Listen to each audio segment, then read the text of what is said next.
as she staggered off the broom into Lupin's arms. His face was set and white. He seemed unable to speak. Ron tripped dazedly toward Harry and Hermione. "You're okay," he mumbled.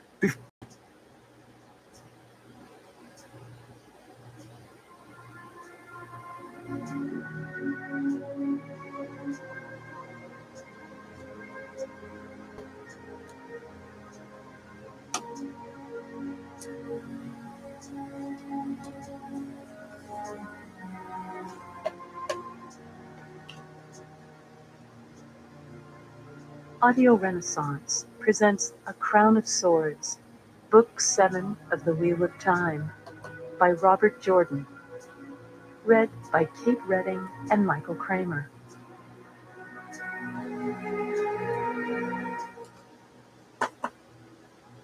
There can be no health in us, nor any good thing grow, for the land is one with the dragon reborn, and he one with the land. Soul of fire, heart of stone, in pride he conquers, forcing the proud to yield. He calls upon the mountains to kneel, and the seas to give way, and the very skies to bow. Pray that the heart of stone remembers tears, and the soul of fire love. From a much disputed translation of the Prophecies of the Dragon by the poet Kiara Termendal of Shiota, believed to have been published between FY 700 and FY 800.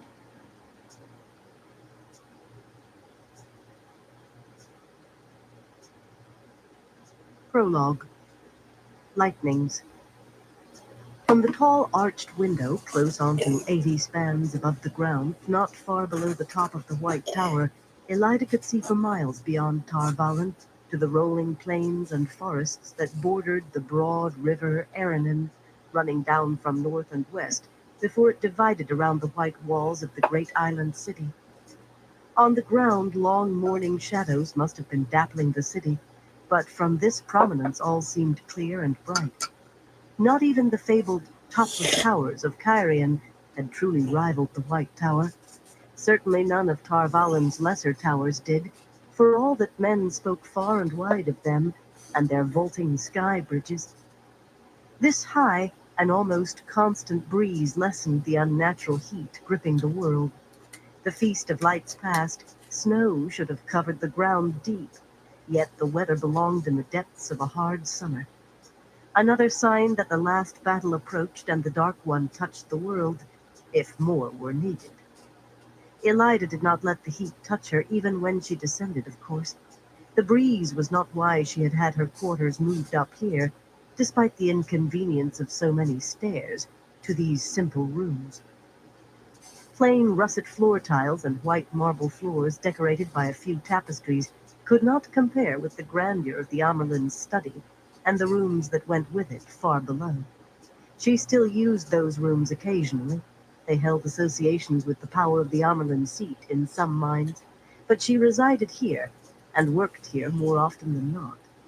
For the view. Not of city or river or forests, though. Of what was beginning in the tower grounds. Great diggings and foundations spread across what had been the warder's practice yard. Tall wooden cranes and stacks of cut marble and granite. Masons and laborers swarmed over the workings like ants, and endless streams of wagons trailed through the gates onto the tower grounds, bringing more stone. To one side stood a wooden working model, as the masons called it, big enough for men to enter crouching on their heels and see every detail, where every stone should go. Most of the workmen could not read, after all, neither words nor masons' drawn plans. The working model was as large as some manor houses.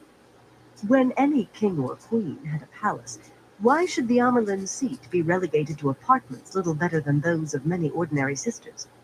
Her palace would match the White Tower for splendor, and have a great spire 10 spans higher than the tower itself. The blood had drained from the chief mason's face when he heard that. The tower had been Ogier built, with assistance from sisters using the power. One look at Elida's face, however, set Master Lerman bowing and stammering that of course all would be done as she wished. As if there had been any question. Her mouth tightened with exasperation. She had wanted Ogier masons again, but the Ogier were confining themselves to their steading for some reason. Her summons to the nearest, steading Jen Toyne in the Black Hills, had been met with refusal. Polite, yet still refusal, without explanation, even to the Amerlin seat. Ogier were reclusive at best, or they might be withdrawing from a world full of turmoil. Ogier stayed clear of human strife. Firmly, Elida dismissed the Ogier from her mind. She prided herself on separating what could be from what could not. Ogier were a triviality. They had no part in the world beyond the cities they had built so long ago, and seldom visited now, except to make repairs.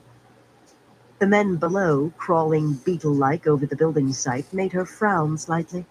Construction went forward by inches. Ogier might be out of the question, yet perhaps the one power could be used again. Few sisters possessed real strength in weaving earth, but not that much was required to reinforce stone or bind stone to stone. Yes.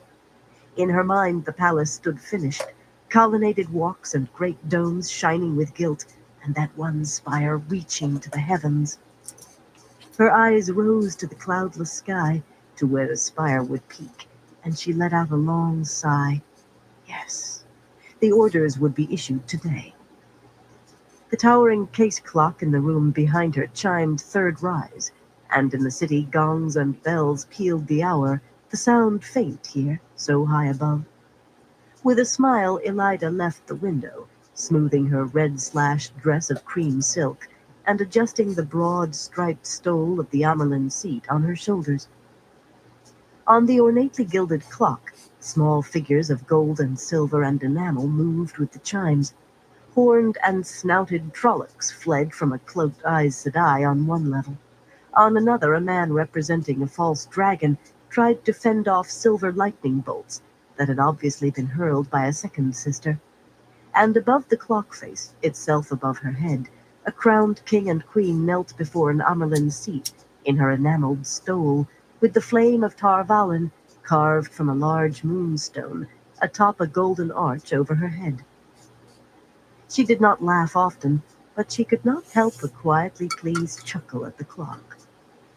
Samila Sorenthane, raised from the gray, had commissioned it, dreaming of a return to the days before the Trolloc Wars, when no ruler held a throne without the tower's approval. Samila's grand plans came to naught, however, as did Samila, and for 3 centuries the clock sat in a dusty storage room, an embarrassment no one dared display. Until Elida. The wheel of time turned. What was once could be again, would be again. The case clock balanced the door to her sitting room and her bedchamber and dressing room beyond. Fine tapestries, colorful work from Ter and Candor and Arad Doman, with thread of gold and thread of silver glittering among the nearly dyed, hung each exactly opposite its mate. She'd always liked order. The carpet covering most of the tiles came from Tarabon, patterned in red and green and gold. Silk carpets were the most precious. In each corner of the room, a marble plinth carved in unpretentious verticals held a white vase of fragile sea-folk porcelain with 24 carefully arranged red roses. To make roses bloom now required the one power, especially with the drought and heat. A worthwhile use, in her opinion. Gilded carving covered both the only chair, Hey Chris, no how you one doing? sat in her presence now, and the Hope you're writing doing table, well. but in the stark style of Kyrian. A simple room, really, with a ceiling barely 2 spans high, yet it would do until her palace was ready. With the view, it would. The tall chairback held the flame of Tar Valon picked out in moonstones above her dark head as she sat. Nothing marred the polished surface. Salut Chris, j'espère que tu vas bien. The polished surface of the table except for 3 boxes of Altaran lacquer work, arranged just so. Opening the box covered with golden hawks among white clouds, she removed a slim strip of thin paper from atop the pile of reports and correspondence inside. For what must have been the 100th time, she read the message come from Kyrian by pigeon 12 days ago. Few in the tower knew of its existence. None but she knew its contents. or would have a glimmer of what it meant if they did. The thought almost made her laugh again. The ring has been placed in the bull's nose. I expect a pleasant journey to market. No signature, yet she needed none. Only Galina Casban had known to send that glorious message. Galina, whom Elida trusted to do what she would have trusted to no one else, save herself. Not that she trusted anyone fully, but the head of the Red Aja more than any other. She herself had been raised from the Red after all, and in many ways still thought of herself as Red. The ring has been placed in the bull's nose. Randall Thor, the dragon reborn, the man who had seemed on the point of swallowing the world, the man who had swallowed entirely too much of it. Randall Thor was shielded and in Galina's control, and none who might support him knew. Even a chance of that and the wording would have been different. By various earlier messages, it seemed he had rediscovered how to travel, a talent lost to Eyes Eye since the breaking. Yet that had not saved him. It had even played into Galina's hands. Apparently he had a habit of coming and going without warning. Who would suspect that this time he had not gone, but been taken? Something very like a giggle rose in her. Inside another week, 2 at most, Althor would be in the tower, closely supervised and guided safely until Tarman Gaiden, his ravaging of the world, stopped. It was madness to allow any man who could channel to run free, but most of all the man prophecy said must face the Dark One in the last battle, the light send that it lay years off yet, in spite of the weather. Years would be needed to arrange the world properly, beginning with undoing what Althor had done. Of course, the damage he had wrought was nothing beside what he could have caused free. Not to mention the possibility that he might have gotten himself killed before he could. Well, that troublesome young man would be wrapped in swaddling and kept safe as an infant in his mother's arms until time to take him to Shale Ghul. After that, if he survived. Elida's lips pursed. The prophecies of the dragon seemed to say he would not, which undeniably would be for the best. Mother, Elida almost gave a start as Alviarin spoke, entering without so much as a knock. I have word from the Ajas, Mother. Slim and cool-faced, Alviarin wore the keeper's narrow stole in white, matching her dress to show she had been raised from the white. But in her mouth, Mother became less a title of respect and more an address to an equal. Alviarin's presence was enough to dent Elida's good mood. That the Keeper of Chronicles came from the white, not the red, always served as a biting reminder of her weakness when she was first raised. Some of that had been dispelled, true, but not all, not yet. She was tired of regretting that she had so few personal eyes and ears outside Andor, and that her predecessor and Alviarin's had escaped, been helped to escape. They must have had help. Escaped before the keys to the Amerlin's great network could be wrested out of them. She more than wanted the network that was hers by right. By strong tradition, the Ajas sent to the Keeper whatever dribbles from their own eyes and ears they were willing to share with the Amerlin. But Elida was convinced the woman kept back some of even that trickle. Yet she could not ask the Ajas for information directly. Bad enough to be weak, without going begging to the world. The tower, anyway, which was as much of the world as really counted. Elida kept her own face every bit as cool as the other woman's, acknowledging her only with a nod while she pretended to examine papers from the lacquered box. Slowly she turned them over one by one, returned them to the box, slowly, without really seeing a word. Making Alviarin wait was bitter, because it was petty, and petty ways were all she had to strike at one who should have been her servant. An Amerlin could issue any decree she wished, her word law and absolute. Yet, as a practical matter, without support from the hall of the tower, many of those decrees were wasted ink and paper. No sister would disobey an Amerlin, not directly at least, yet many decrees required 100 other things ordered to implement them. In the best of times, that could come slowly, on occasion so slowly it never happened, and these were far from the best. Alviarin stood there, calm as a frozen pond. Closing the Altaran box, Elida kept out the strip of paper that announced her sure victory. Unconsciously, she fingered it, a talisman. Has Teslin or Jolene finally deigned to send more than word of their safe arrival? That was meant to remind Alviarin that no one could consider herself immune. Nobody cared what happened in Ebu Dar, Elida least of all. The capital of Altara could fall into the sea, and except for the merchants, not even the rest of Altara would notice. But Teslin had sat in the hall nearly 15 years before Elida had commanded her to resign her chair.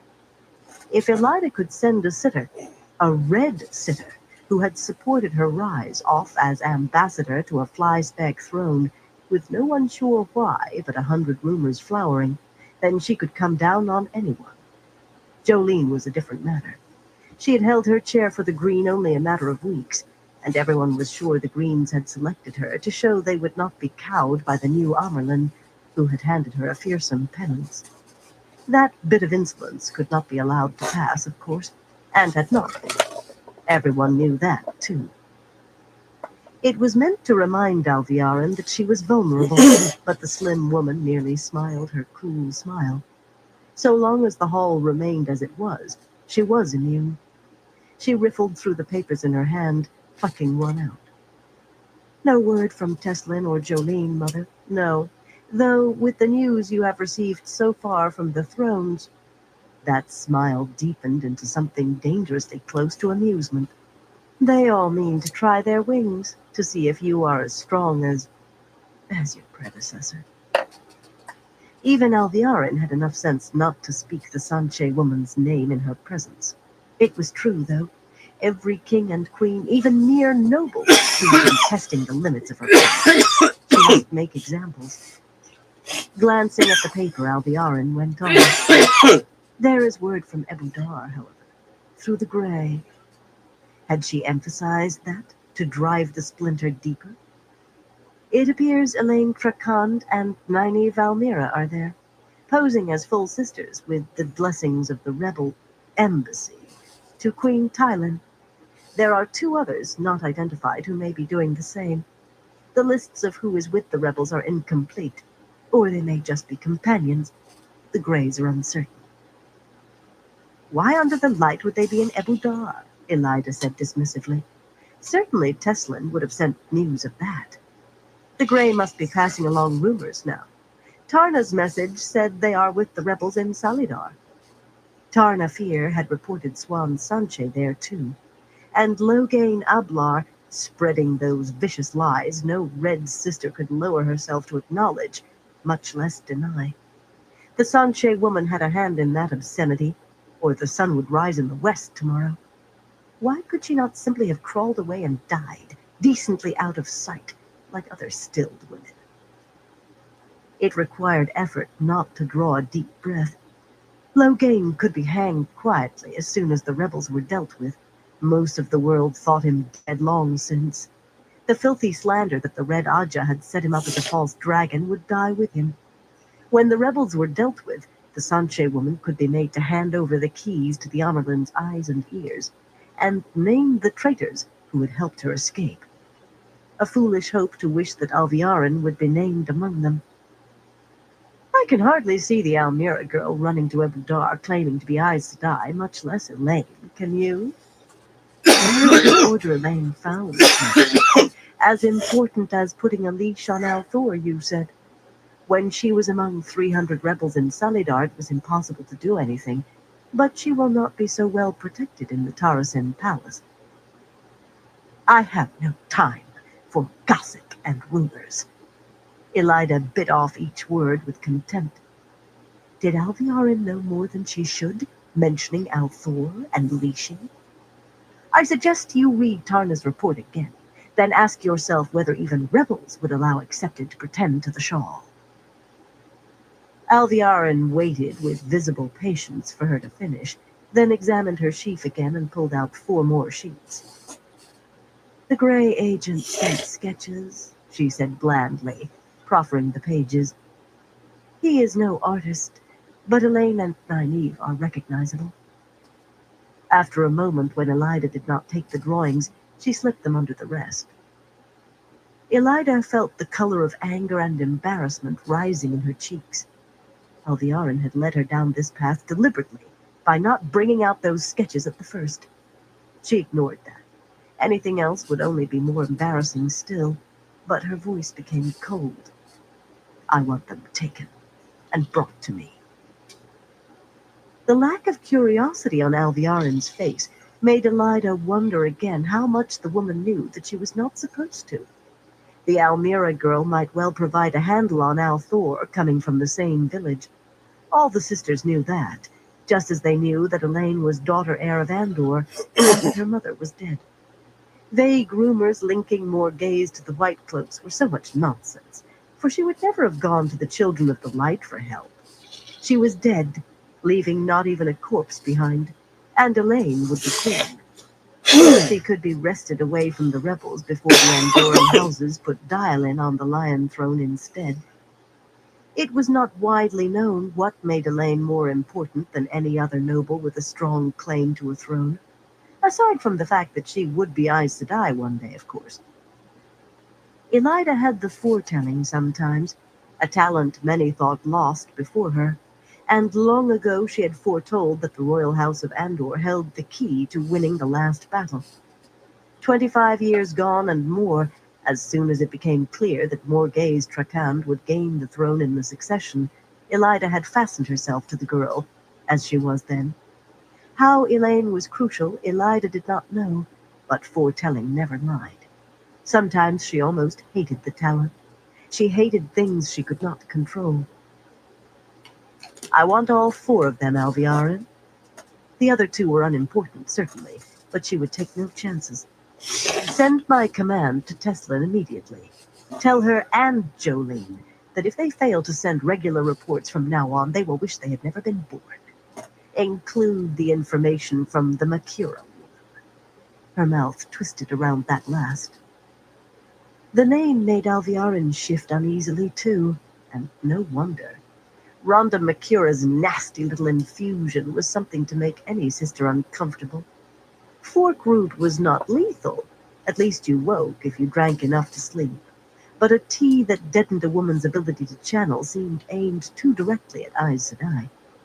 A pity the information had not been received before Galina went. If Forkroot worked on men as well as it seemed to on women, it would have made her task considerably easier. Alviarin's ill-ease lasted only a moment, a mere instant, and she was all self-possession again, unyielding as a wall of ice. Foolish, Mother. I am sure they will leap to obey, as of course they should. A sudden flash of irritation swept Elida like fire in dry pasture. The fate of the world in her hands, and petty stumbling blocks kept rising beneath her feet. Bad enough that she had rebels and recalcitrant rulers to handle, but too many sitters still brooded and grumbled behind her back, fertile ground for the other woman to plow. Only 6 were firmly under her own thumb, and she suspected as many at least listened closely to Alviarin before they voted. Certainly nothing of importance passed through the hall unless Alviarin agreed to it. Not open agreement, not with any acknowledgement that Alviarin bore a shred more influence or power than people did. But if Alviarin opposed, at least they had not gone so far as to reject anything Elida sent. They simply dragged their feet, and too often let what she wanted starve on the floor. A pitifully small thing for which to be happy.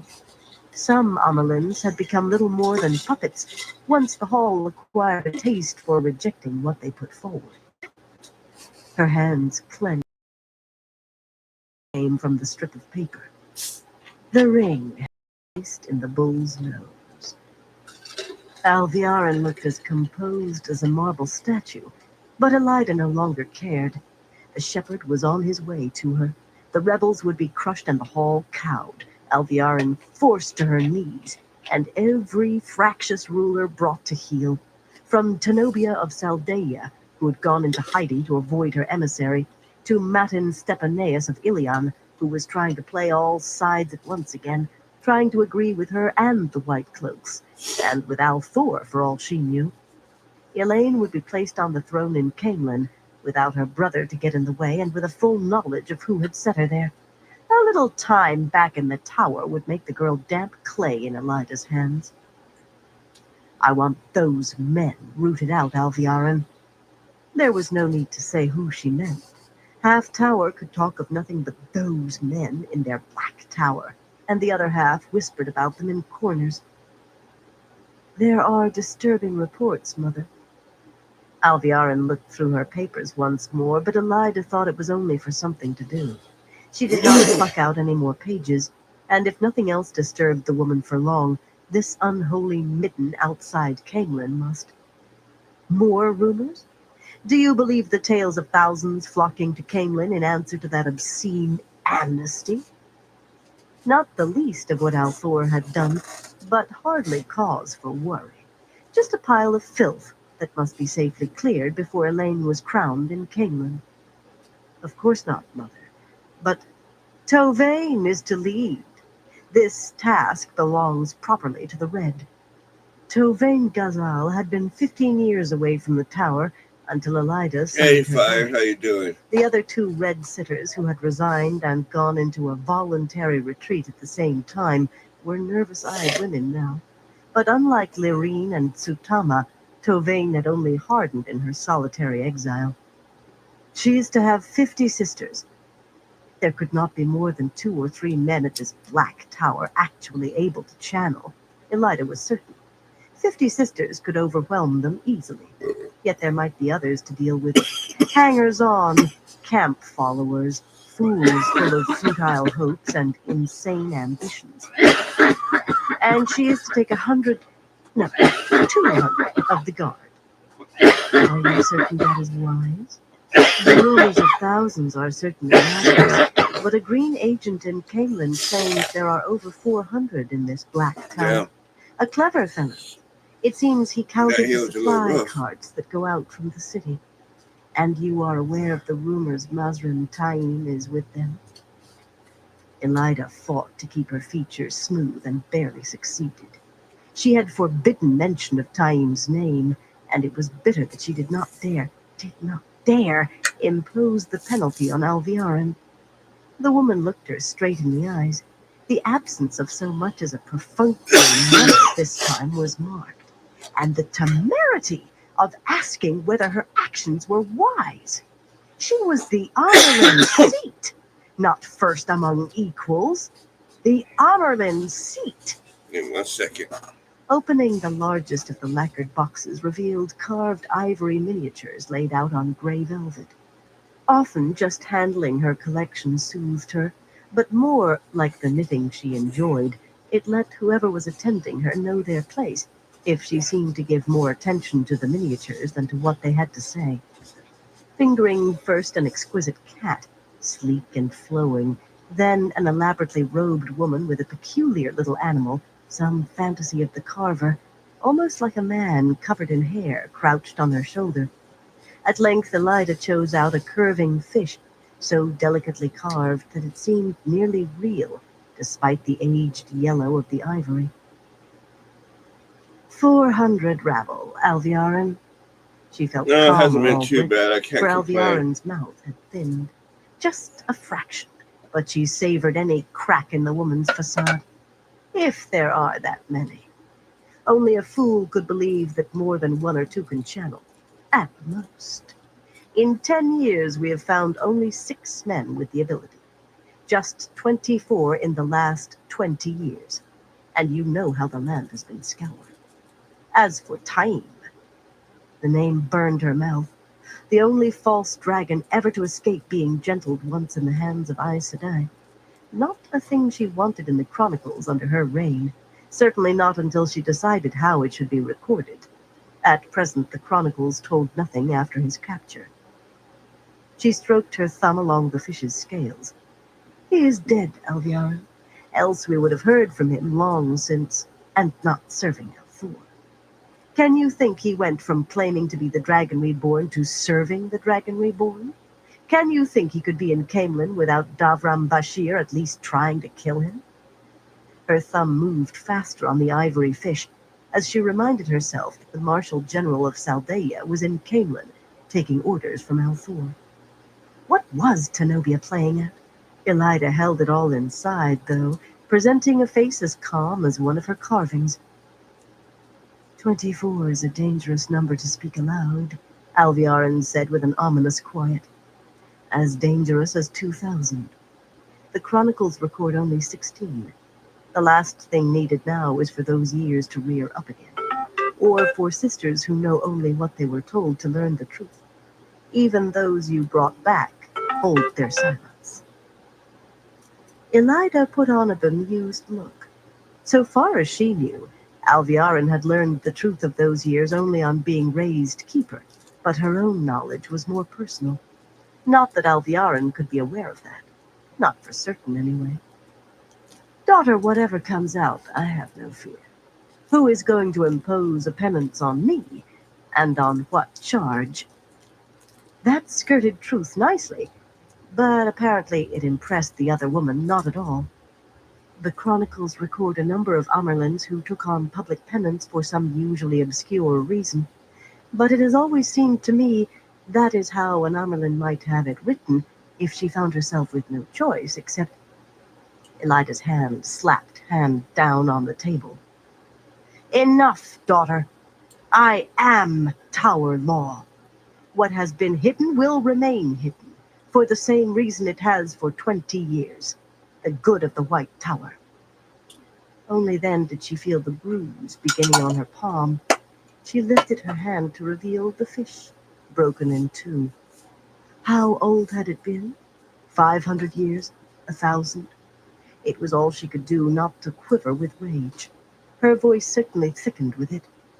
Tovane is to lead 50 sisters and 200 of the tower guards to Camelin, to this black tower, where they will gentle any man they find able to channel and hang him, along with as many others as they can take alive. Alviarin did not even blink at the violation of tower law.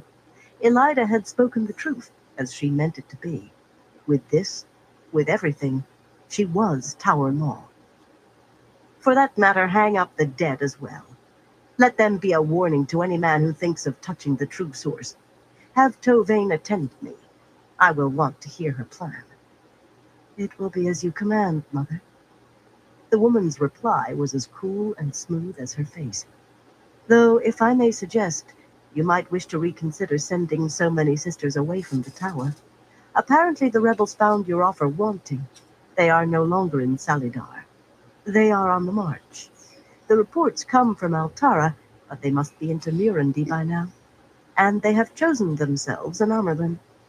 She scanned the top sheet of her sheaf of papers, as if searching for the name. Egwene Alviar, it seems. That Alviarin had left this, the most important piece of news until now, should have made Elida explode in fury. Instead, she threw back her head and laughed. Only a firm hold on dignity kept her from drumming her heels on the floor. The surprise on Alviarin's face made her laugh harder, till she had to wipe her eyes with her fingers. You do not see it, she said, when she could speak between ripples of mirth. As well you are keeper, Alviarin, not a sitter. In the hall, blind as you are, within a month the others would be holding you in a cabinet and taking you out when they needed your vote. I see enough, Mother. Alviarin's voice held no heat. Hell If yeah, anything, fire. it should have coated the That's the walls best with way to frost. end it. I see 300 rebel Aes Sedai, perhaps more, marching on Tar Valon, with an army led by Gareth Bryn, acknowledged a great captain. Discounting the more ridiculous reports, that army may number over 20,000, and with Bryn to lead, they will gain more at every village and town they pass. I do not say they have hope of taking the city, of course, but it is hardly a matter for laughter. High Captain Tubane should be ordered to increase recruiting for the Tower Guard. Elida's gaze fell sourly on the broken fish, and she stood and stalked to the nearest window, her back to Alviarin. The palace under construction took away the bitter taste, that and the slip of paper she still clutched. She smiled down on her palace-to-be. 300 rebels, yes. But you should read Tarna's account again. At least 100 are on the point of breaking already.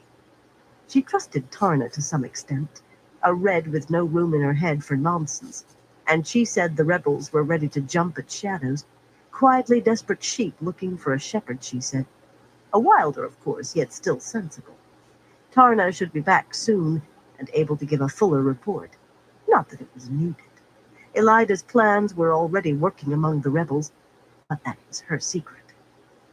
Tarna has always been sure she could make people do what it was clear they would not.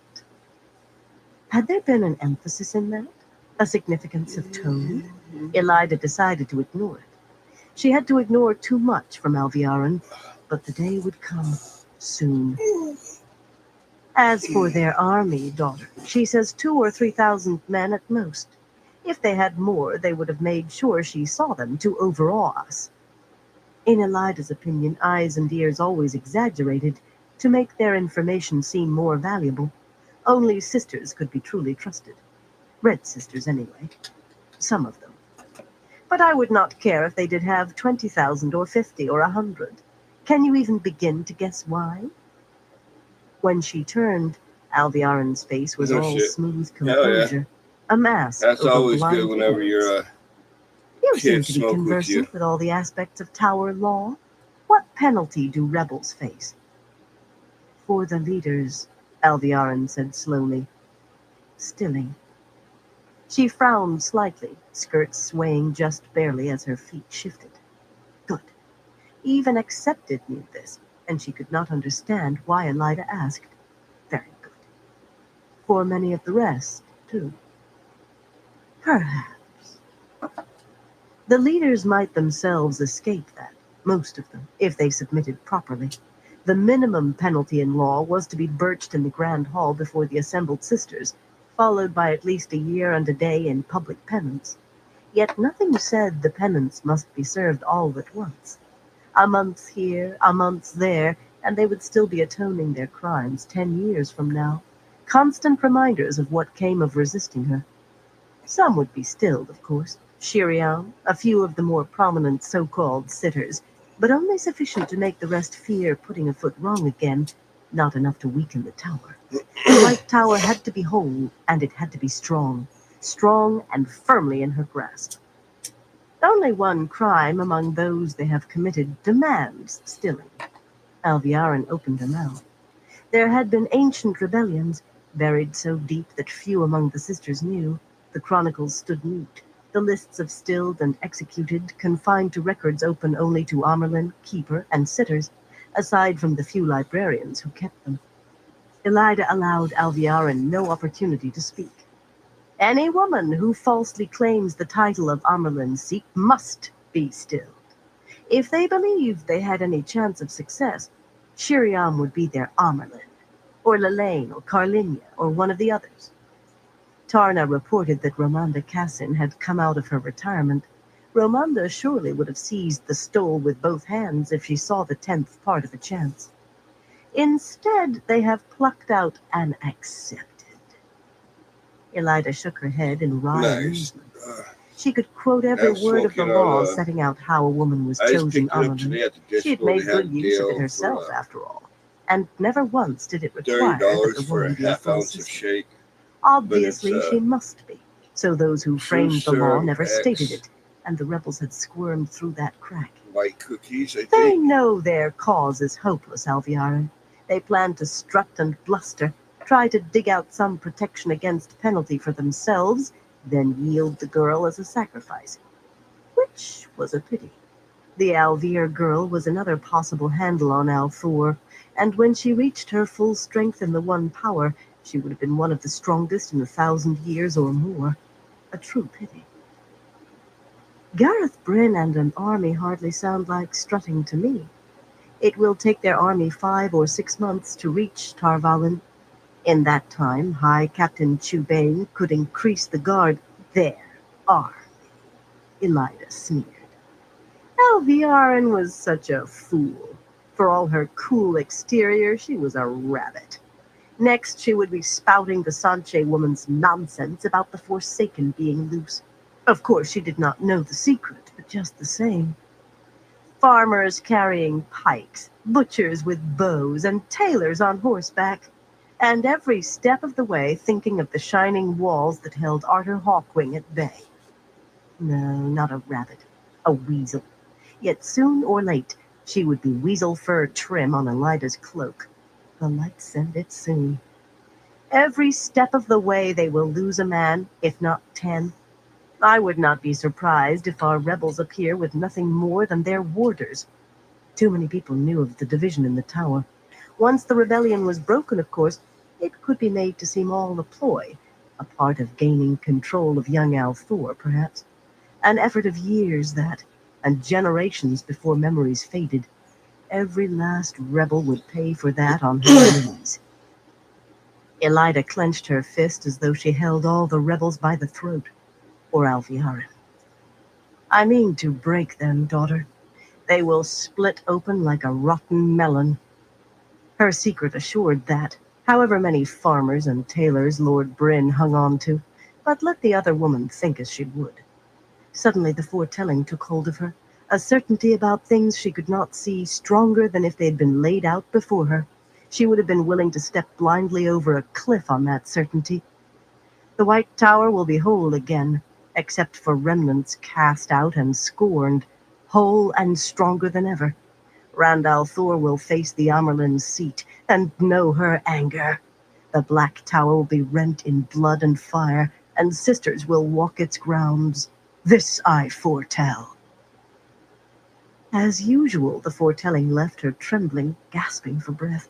She forced herself to stand still and straight, to breathe slowly. She never let anyone see weakness.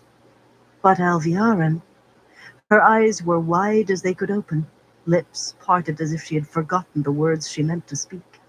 A paper slid from the sheaf in her hands and almost fell before she could catch it.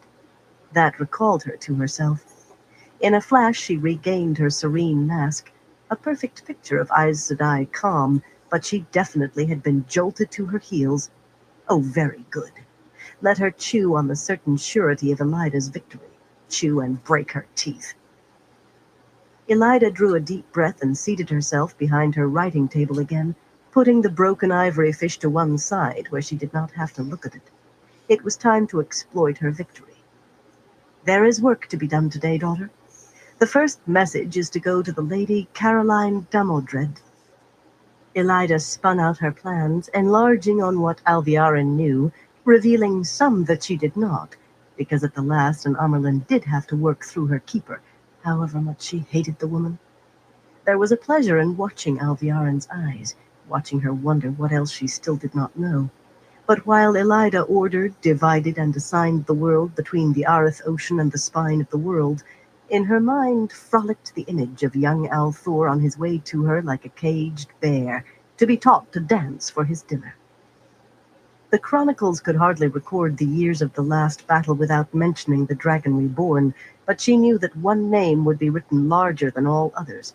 Elida do Avrinia Royhan, youngest daughter of a minor house in the north of Murundi, would go down in history as the greatest and most powerful Amerlin seat of all time.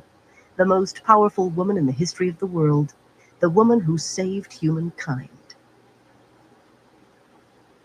The Aiel standing in a deep fold in the low brown grass hills seemed carved figures, ignoring sheets of dust sweeping ahead of a gusting wind. That snow should have been deep on the ground this time of year did not bother them. None had ever seen snow, and this oven heat, with the sun still well short of its peak, was less than where they came from. Their attention remained fixed on the southern rise, waiting for the signal that would announce the arrival of the destiny of the Shido Aiel. Outwardly, Savannah looked like the others, though a ring of maidens marked her out, resting easily on their heels, dark veils already hiding their faces to the eyes. She also waited, and more impatiently than she let on, but not to the exclusion of everything else. That was one reason why she commanded and the rest followed.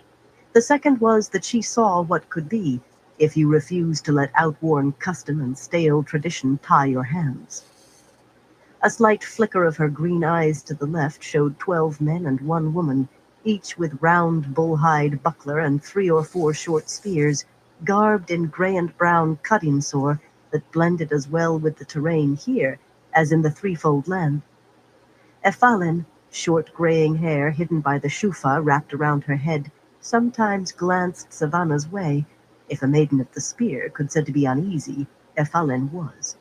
Some Shido maidens had gone south, joining the fools capering around Randall Thor, and Savannah did not doubt others talked of it. Efalin must be wondering whether providing Savannah with an escort of maidens, as if she had been Far Darai once herself, was enough to balance that. At least Efalin had no doubts where true power lay. Like Efalin, the men led Shido warrior societies, and they eyed one another between watching the rise. Especially blocky Maeric, who was Sayadun, and scar-faced Benduin of Far Aldazar Din. After today, no longer would anything hold back the Shido from sending a man to Roidian to be marked as the clan chief if he survived. Until that happened, Savannah spoke as the clan chief, since she was the widow of the last chief, of the last two chiefs, and let those who muttered that she carried bad luck choke on it.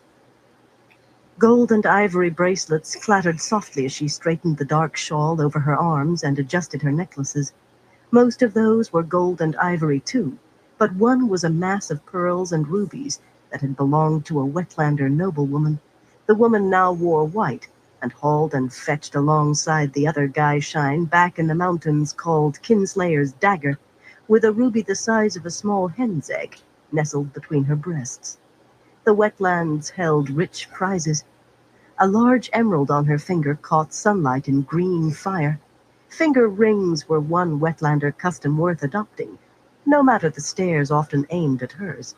She would have more if they matched this one for magnificence. Most of the men thought Merrick or Benduin would be first to receive the Wise One's permission to try Roidian. Only Efalin in that group suspected that none would, and she only suspected. She also was astute enough to voice her suspicions circumspectly to Savannah, and not at all to anyone else. Their minds could not encompass the possibility of shedding the old, and in truth, if Savannah was inclined to don the new, she was also aware that she must bring them to it slowly. Much had changed already in the old ways since the Shido crossed the Dragon Wall into the wetlands. Still wet, compared to the Threefold Land, yet more would change. Once Randall Thor was in her hands, once she had wed the Karakarn, the chief of chiefs of all the Aiel, this nonsense of the dragon reborn was Wetlander foolishness. There would be a new way of naming clan chiefs and sept chiefs as well. Perhaps even the heads of the warrior societies. Randall Thor would name them, pointing where she told him, of course. And that would be only the beginning. The Wetlander notion of handing down rank to your children and their children, for instance. The wind swept higher for a moment, blowing south. It would cover the sound of the Wetlanders' horses and wagons. She lifted her shawl again, then suppressed a grimace. At all costs, she must not appear nervous. A glance to the right stilled worry as soon as begun. Over 200 Shido wise ones clustered there, and normally at least some would be watching her like vultures, but their eyes were all on the rise. More than one adjusted her shawl uneasily, or smoothed bulky skirts. Savannah's lip curled. Sweat beaded on some of those faces. Sweat. Where was their honor that they showed nerves before every gaze? Everyone stiffened slightly as a young Sovin Nye appeared above them, lowering his veil as he scrambled down. He came straight to her, as was proper, but to her irritation he raised his voice enough for all to hear. One of their forward scouts escaped. He was wounded but still on his horse. The society leaders began to move before he finished speaking. That would never do. They would lead in the actual fighting. Savannah had never more than held a spear in her life, but she would not let them forget for a moment who she was. Throw every last spear against them, she ordered loudly, before they can ready themselves. They rounded on her as one. Every spear? Benduin demanded incredulously.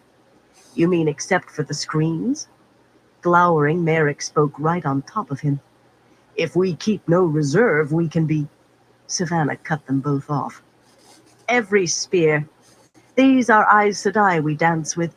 We must overwhelm them immediately. Ephalin and most of the others schooled their faces to stillness, but Benduin and Merrick frowned, ready to argue.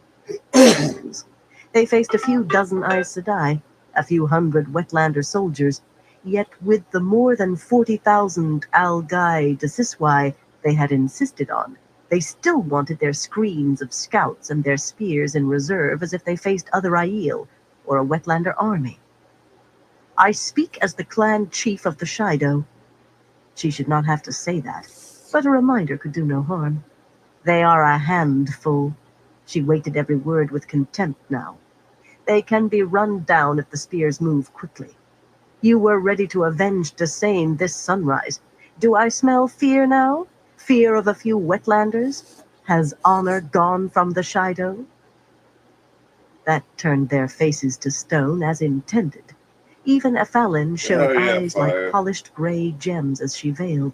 Her fingers You moved stored in away in maiden the hand basement. talk, and as the society leaders sprinted up the rise, the maidens around Savannah followed. Ours That was not what she stays had out all intended, year, but at but least then the again, we don't spears get were really moving. bad weather for winter. Even from the bottom of the fold, Our she could winters see are what had still seemed bare ground disgorging not very Cadansor cold at clad all. figures, all hurrying south with the long strides that could run down horses.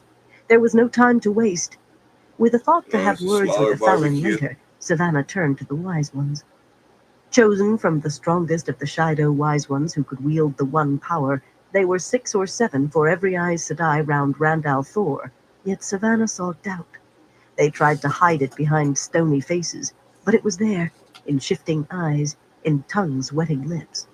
Many traditions fell today, traditions old and strong as law. Wise ones did not take part in battles.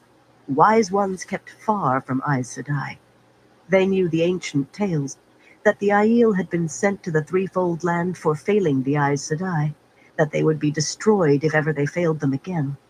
They had heard the stories, what Randall Thor had claimed before all, that as part of their service to the Aes Sedai, the Aiel had sworn to do no violence. Once Savannah had been sure those stories were lies, but of late she believed the wise ones knew them for truth. None had told her so, of course. It did not matter. She herself had never made the 2 journeys to Roidian required to become a wise one, but the others had accepted her, however reluctant some had been. Now they had no choice but to go on accepting. Useless traditions would be carved into new. Aes Sedai, she said softly. They leaned toward her in a muted clatter of bracelets and necklaces to catch her low words. They hold Randall Thor, the Kara Karn. We must take him from them. There were scattered frowns. Most believed she wanted the Kara Karn taken alive in order to avenge the death of Kuladin, her second husband. They understood that, but they would not have come here for it. Aes Sedai, she hissed angrily. We kept our pledge, but they broke theirs. We violated nothing, but they have violated everything. You know how Desane was murdered. And of course they did. The eyes watching her were suddenly sharper. Killing a wise one ranked with killing a pregnant woman, a child, or a blacksmith. Some of those eyes were very sharp. Terava's, Riala's, others. If we allow these women to walk away from that, then we are less than animals. We will have no honor. I hold my honor. On that, she gathered her skirts with dignity and climbed the slope, head high, not looking back. She was certain the others would follow. Terava and Norlia and Dylan would see to that, and Riala and Tion and Mera and the rest who had accompanied her a few days past to see Randall Thor beaten and put back into his wooden chest by the Aes Sedai. Her reminder had been for those 13 even more than the others, and they dared not fail her. The truth of how Desane had died tied them to her. Wise ones with their skirts looped over their arms to free their legs could not keep up with the Algai, Desiswai, and Cadansor however hard they ran, though race they did. 5 miles across those low rolling hills, not a long run, and they topped a crest to see the dance of spears already begun, after a fashion. Thousands of Algai Desiswai made a huge pool of veiled gray and brown, surging around a circle of Wetlander wagons, which itself surrounded one of the small clumps of trees that dotted this region. Savannah drew an angry breath. The Aes Sedai had even had time to bring all of their horses inside. The spears encircled the wagons, pressed in on them, showered arrows toward them, but those at the front seemed to push against an invisible wall. At first, the arrows that arched highest passed over this wall, but then they too began striking something unseen and bouncing back. A low murmur rose among the wise ones. "You see what the Aes Sedai do?" Savannah demanded, as though she also could see the one power being woven. She wanted to sneer. The Aes Sedai were fools with their vaunted 3 oaths. When they finally decided they must use the power as a weapon instead of just to make barriers, it would be too late, provided the wise ones did not stand too long staring. Somewhere in those wagons was Randall Thor, perhaps still doubled into a chest like a bolt of silk, waiting for her to pick him up. If the Aes Sedai could hold him, then she could, with the wise ones, and a promise. "Terava, take your half to the west now. Be ready to strike when I do. For Dessain and the Toe the Aes Sedai owe us. We will make them meet Toe as no one ever has before."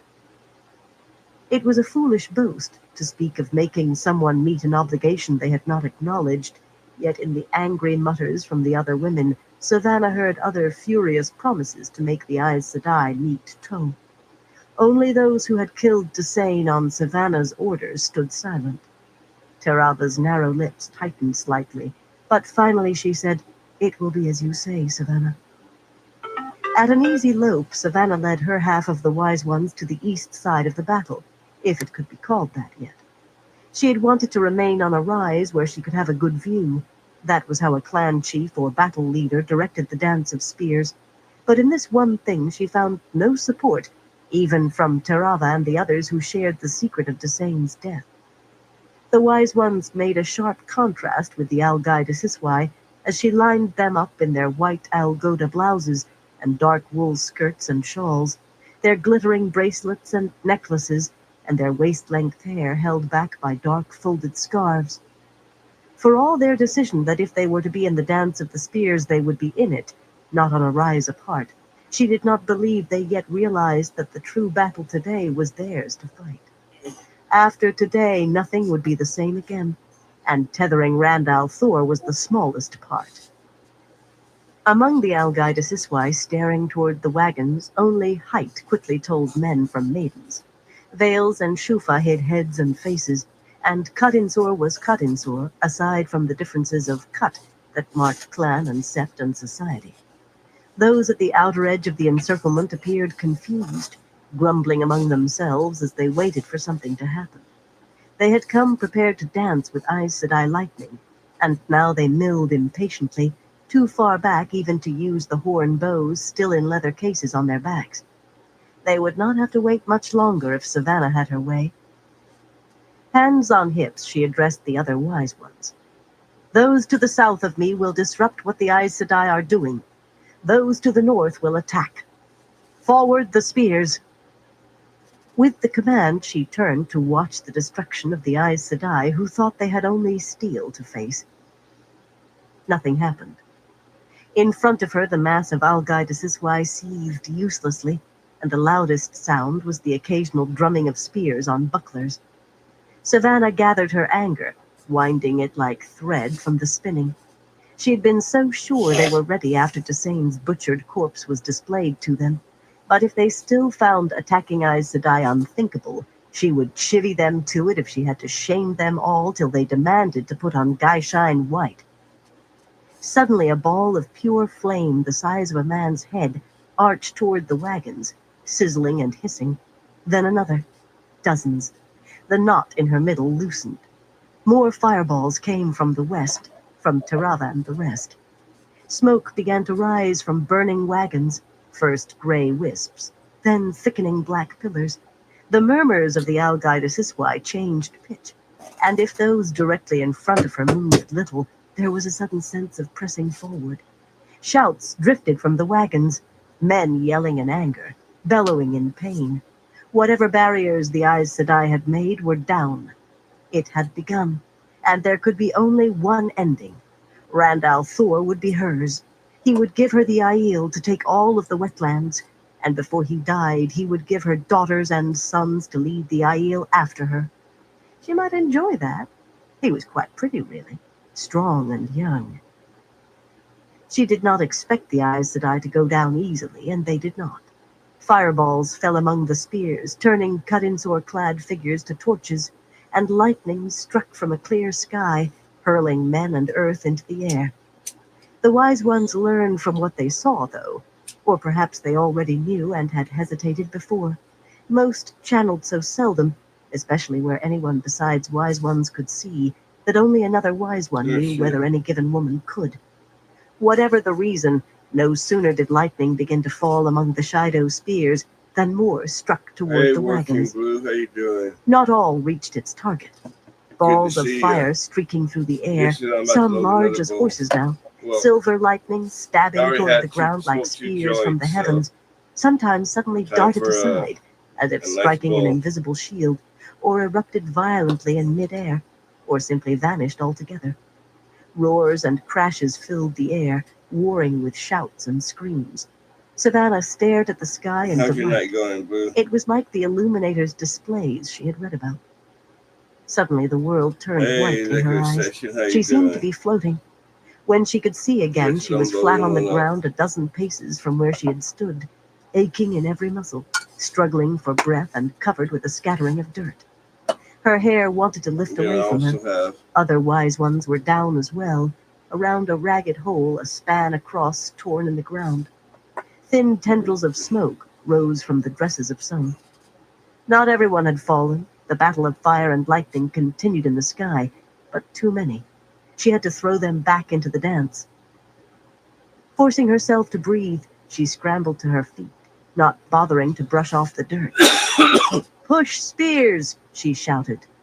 Seizing Estalane's angular shoulders, she started to drag the woman to her feet, then realized from her staring blue eyes that she was dead, and let her fall. She pulled a dazed Dorila erect instead, then seized up a spear from a fallen thunderwalker and waved it high. "Forward the spears!"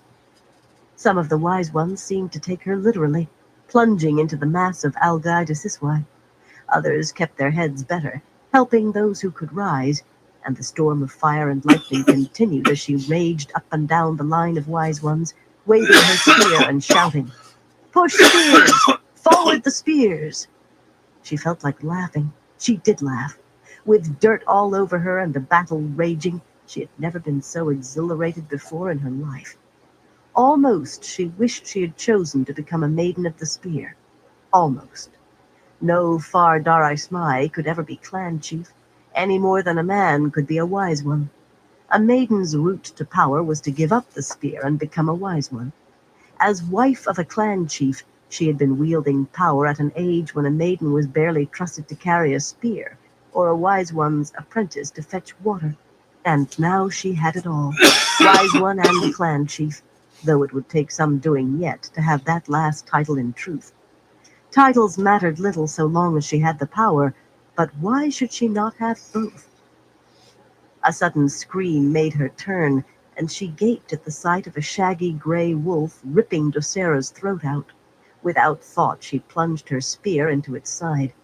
Even as it twisted to snap at the spear haft, another waist-tall wolf bounded past her to hurl itself onto the back of one of the Algai de Siswai. Then another wolf, and more, tearing into cut-in-sword-clad figures wherever she looked. Superstitious fear lanced through her as she pulled her spear free. Pick me a little up The for Aes Sedai had today. called wolves to fight for them. She could not take her gaze from the wolf she had killed. The Aes Sedai had... No. No. It could change nothing. She would not let it. Finally, she managed to pull her eyes away, but before she could shout encouragement to the wise ones again, something else stilled her tongue and made her stare. A knot of wetlander horsemen in red helmets and breastplates, laying about them with swords, thrusting with long lances in the middle of the Algai de Siswai. Where had they come from? She did not realize she had spoken aloud until Riala answered her. "I tried to tell you, Savannah, but you would not listen." The flame-haired woman eyed her bloody spear distastefully. Wise ones were not supposed to carry spears. She ostentatiously laid the weapon in the crook of her elbow, the way she had seen chiefs do, as Riala went on. Wetlanders have attacked from the south. Wetlanders and Siswai Aman. She imbued the word with all the scorn proper for those who would name themselves Spears of the Dragon. Maidens as well. And there are wise ones. Fighting? Savannah said incredulously, before realizing how it sounded. If she could toss out decayed custom, surely those sun-blinded fools to the south who still called themselves Aiel could as well. She had not expected it, though. No doubt Sorelia had brought them. That old woman reminded Savannah of a landslide plunging down a mountain, carrying all before Me it. and my brother did a little We live must attack of, them at once. me getting, They will not have at least Randall the Thor, first part of or my tattoo ruin our done, vengeance for Desane, at least she that added outline. when Riala's eyes widened. But the thigh They ain't are no wise joke. ones, the other woman said in a flat tone, and Savannah understood bitterly. Joining the dance of spears was bad enough, Yeah, but wise one attacking I wise gotta one get it was finished more now. than even Riala would countenance. She had agreed that Desane must die. How else could the other wise ones, not to mention the Algaida Siswai, be brought to attack Aes Sedai, which they must do to put Randall Thor in their hands, and with him all the Aiel. Yet that was done in secret, surrounded by like-minded women. This would be before everyone. Fools and cowards, all of them. Then fight those enemies you can bring yourself to fight, Riala. She bit off every word with as much scorn as she could, but Riala merely nodded, adjusted her shawl with another glance at the spear on Savannah's arm, and returned to her place in the line. Perhaps there was a way to make the other wise ones move first.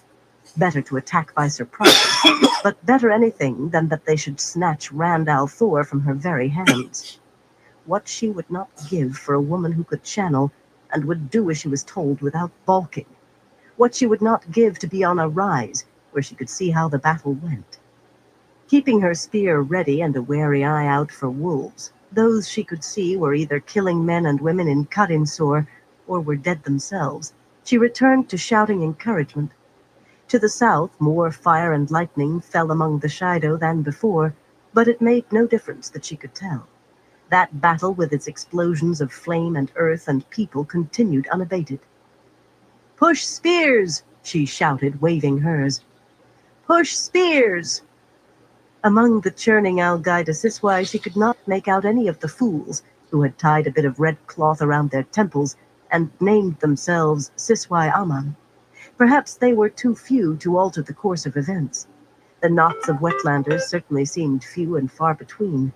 Even as she watched, one was swarmed under, men and horses, by stabbing spears. "Push spears! Push spears!" Exultation filled her voice. If the Aes Sedai called 10,000 wolves, if Sorelia had brought 1,000 wise ones and 100,000 spears, the Shido would still emerge victorious today. The Shido and herself.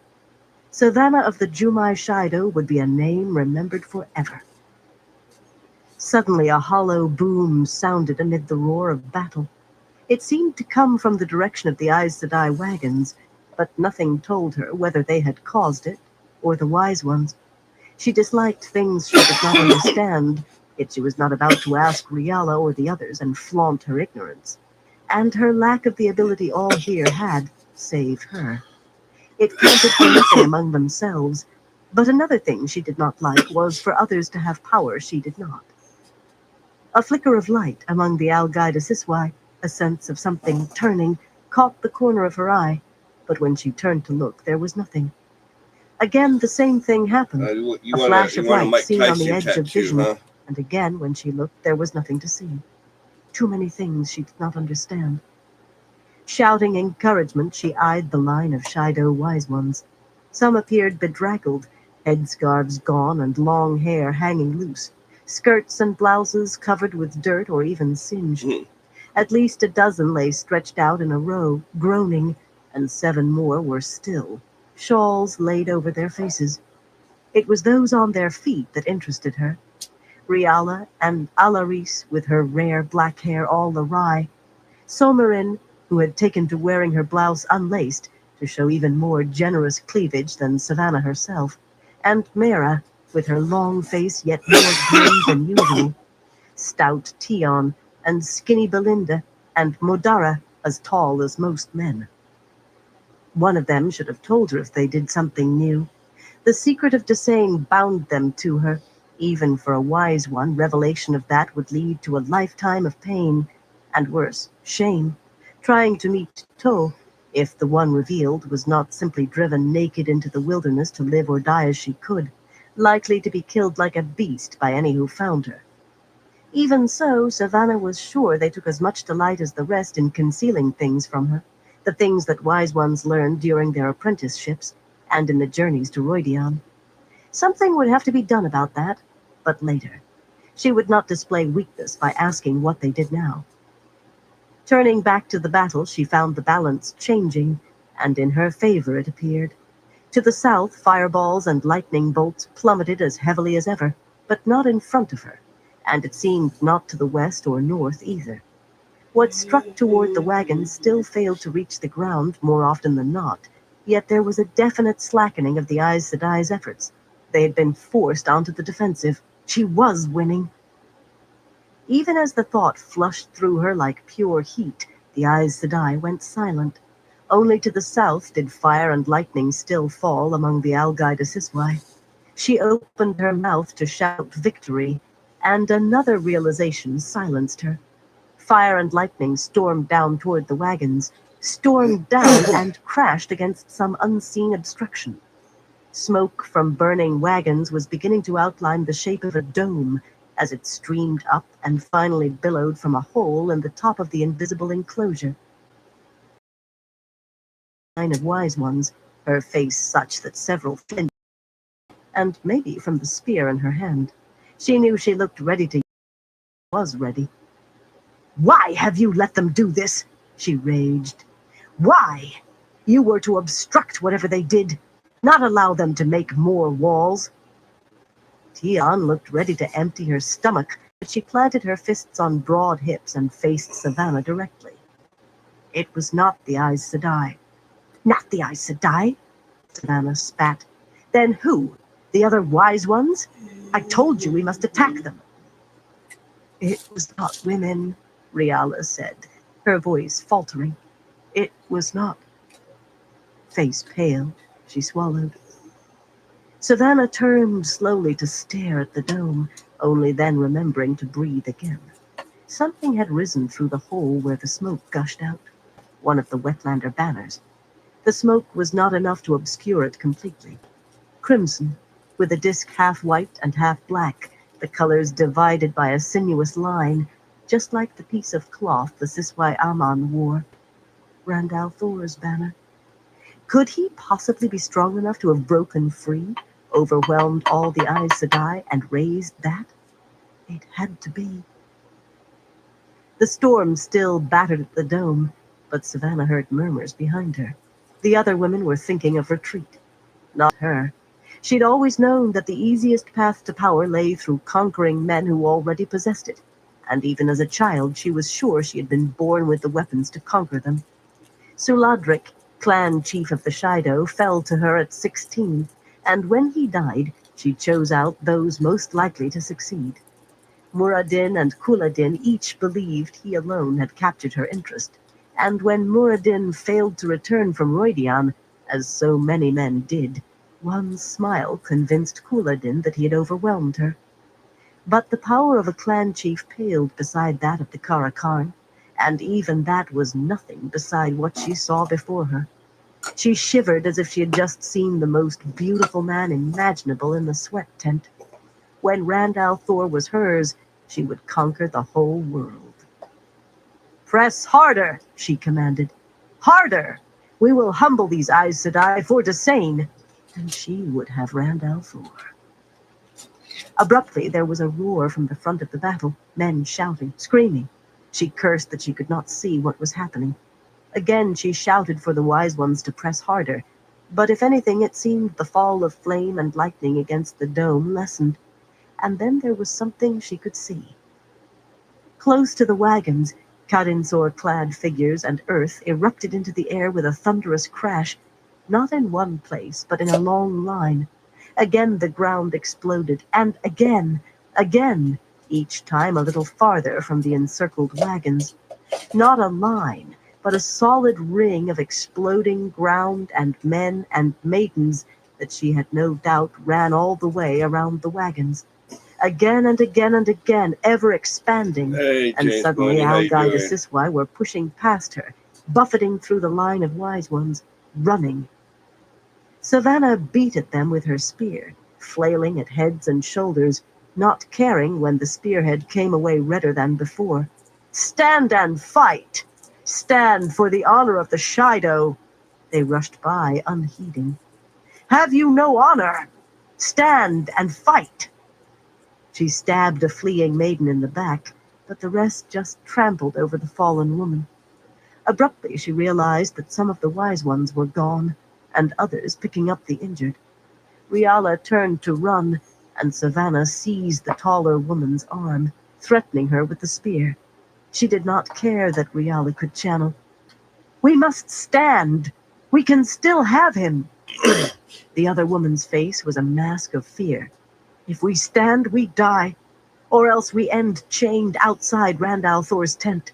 Stay and die if you wish, Savannah. I am no stone dog. Ripping her arm free, she sped eastward.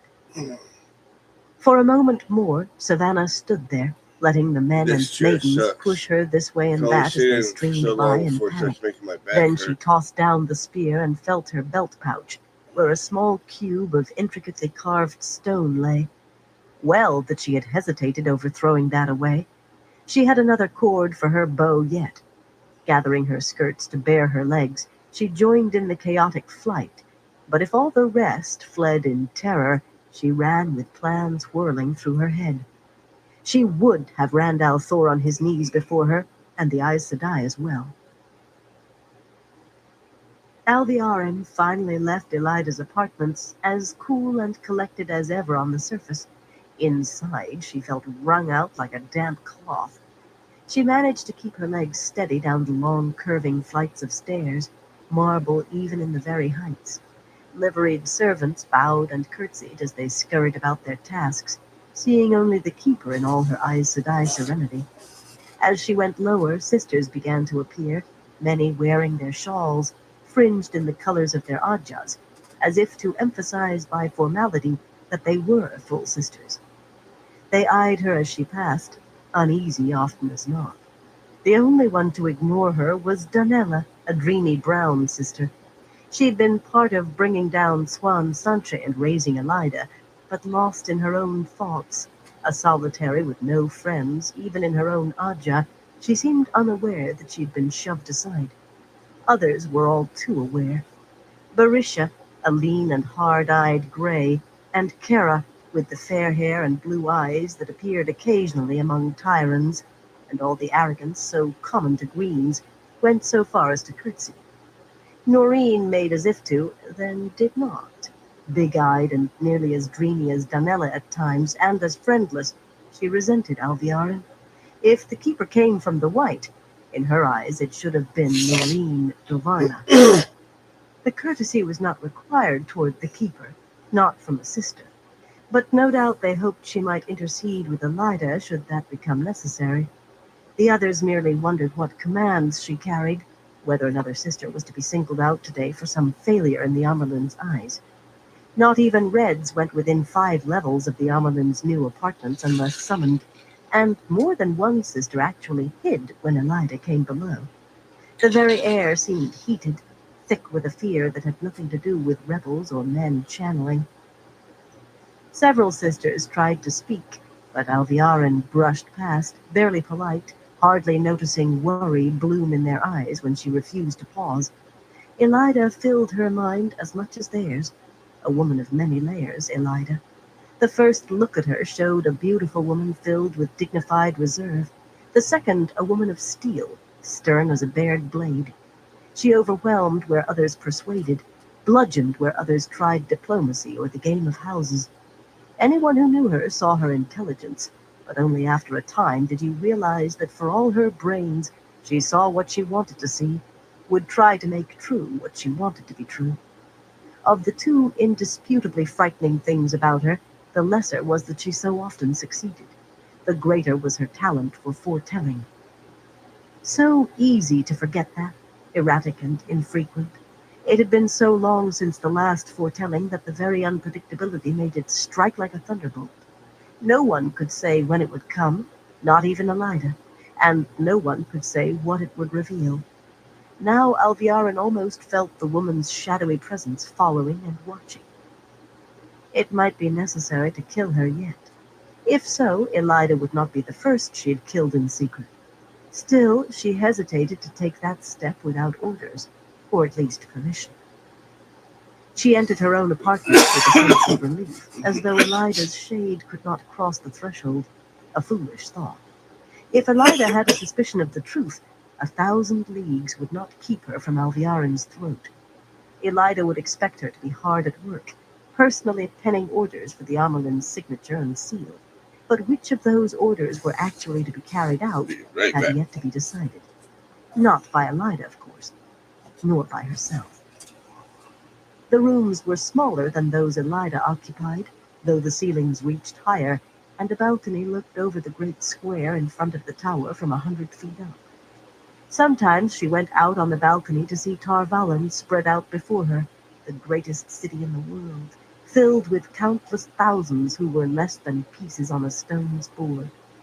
The furnishings were domani, pale striped wood, inlaid with pearl shell and amber, bright carpets in patterns of flowers and scrolls, brighter tapestries of forest and flowers and grazing deer. They had belonged to the last occupant of these rooms, and if she retained them for any reason beyond not wanting to waste time choosing new, it was to remind herself of the price of failure. Liana Sharif had dabbled in schemes and failed, and now she was cut off from the one power forever, a helpless refugee dependent on charity, doomed to a life of misery, until she either ended it or simply put her face to the wall and died. Alviarin had heard of a few stilled women who managed to survive, but she would doubt those stories until she met one. Not that she had the slightest desire to do so. Through the windows she could see the brightness of early afternoon, yet before she was halfway across her sitting room, the light suddenly faded into dim evening. The darkness did not surprise her. She turned and went to her knees immediately. "Great mistress, I live to serve." A tall woman of dark shadow and silver light stood before her. "Messana." "Tell me what happened, child." The voice was crystal chimes. On her knees, Alviarin repeated every word that Elida had said, though she wondered why it was necessary. In the beginning, she had left out unimportant bits, and Messana knew every time, demanded every word, every gesture and facial expression. Plainly, she eavesdropped on those meetings. Alviarin had tried to work out the logic of it, and failed. Some things did work to logic, though. She had met others of the Chosen, whom fools called the Forsaken. Lanfear had come within the tower, and Grendal, imperious in their strength and knowledge, making it clear without words that Alviarin was far beneath them, a scullery maid to run errands and wriggle with pleasure if she received a kind word. Belal had snatched Alviarin away in the night while she slept. To where, she still did not know. She had awakened back in her own bed, and that had terrified her even more than being in the presence of a man who could channel. To him she was not even a worm, not even a living thing, just a piece in a game to move at his command. First had been Ishamael, years before the others, plucking her out of the hidden mass of the Black Aja to place her at its head. To each she had knelt, saying that she lived to serve and meaning it, obeying as they commanded whatever the command. After all, they stood only a step below the great Lord of the Dark himself, and if she wanted the rewards of her service, the immortality it seemed they already possessed, it was well to obey. To each she knelt, and only Messana had appeared with an inhuman face. This cloak of shadow and light must be woven with the one power, but Alviarin could see no weave. She had felt the strength of Lanfear and Grandal, had known from the first instant how much stronger in the power they were than she, but in Messana she sensed nothing. as if the woman could not channel at all. The logic was clear and stunning. Messana hid herself because she might be recognized. She must reside in the tower itself. On the face of it, that seemed impossible, yet nothing else fit. Given that, she must be one of the sisters. Surely she was not among servants, bound to labor and sweat. But who? Too many women had been out of the tower for years before Elida's summons. Too many had no close friends, or none at all. Messana must be one of those. Alviarin very much wanted to know. Even if she could make no use of it, knowledge was power. So our Elida has had a foretelling, Messana chimed, and Alviarin realized with a start that she had reached the end of her recital. Her knees hurt, but she knew better than to rise without permission. A finger of shadow tapped silver lips thoughtfully. Had she seen any sister make that gesture? Strange that she should be so clear and so erratic at the same time. It was always a rare talent, and most who had it spoke so only poets could understand. Usually until it was too late to matter at least. Everything always became clear then. Alviarin kept silent. None of the chosen conversed. They commanded or demanded. Interesting predictions. The rebels breaking like a rotten melon, was that part of it? I'm not certain, great mistress, she said slowly, had it been. But Messana only shrugged. Either it is or it is not, and either way can be used. She is dangerous, great mistress. Her talent could reveal what should not be revealed. Crystalline laughter answered her. Such as? You? Your Black Aja sisters? Or perhaps you think to safeguard me? You are a good girl sometimes, child. That silvery voice was amused. Alviarin felt her face heat, and hoped that Messana read the shame, not the anger. Do you suggest that our Elida should be disposed of, child? Not yet, I think. She has her uses still, at least until young Althor reaches us, and very likely after. Write out her orders and see to them. Watching her play her little games is certainly amusing. You children almost match the Aja at times. Will she succeed in having the king of Ilion and the queen of Saldeia kidnapped? You Aes Sedai used to do that, didn't you? But not for, what, 2,000 years? Who will she try to put on the throne of Clarion? Will the offer of being king in Tyr overcome the High Lord Darlin's dislike of Aes Sedai? Will our Elida choke on her own frustration first? A pity she resists the idea of a larger army. I'd have thought her ambitions would leap at that. The interview was coming to a close. They never lasted longer than for Alviarin to report and be given her own orders, but she had a question yet to ask. The Black Tower, great mistress. Alviarin wet her lips. She had learned much since Ishamael appeared to her, not least that the Chosen were neither omnipotent nor all-knowing. She had risen because Ishamael killed her predecessor in his wrath at discovering what Jarna Malari had begun, yet it had not ended for another 2 years, after the death of another Amalan. She often wondered whether Elida had had any hand in the death of that one, Sirin Vayu. Certainly the Black Aja had not. Jarna had had Tamra Ospenya, the Amalan before Sirin, squeezed like a bunch of grapes, obtaining little juice as it turned out, and made her appear to have died in her sleep. But Alviarin and the other 12 sisters of the Great Council had paid in pain before they could convince Ishamael they had no responsibility for it. The Chosen were not all powerful, and they did not know everything. Yet sometimes they knew what no one else did. Asking could be dangerous, though. Why was the most dangerous? The Chosen never liked to be asked why. Is it safe to send 50 sisters to deal with them, great mistress? Eyes glowing like twin full moons regarded her in silence, and a chill slid up Alviarin's spine. Jarna's fate flashed into her mind.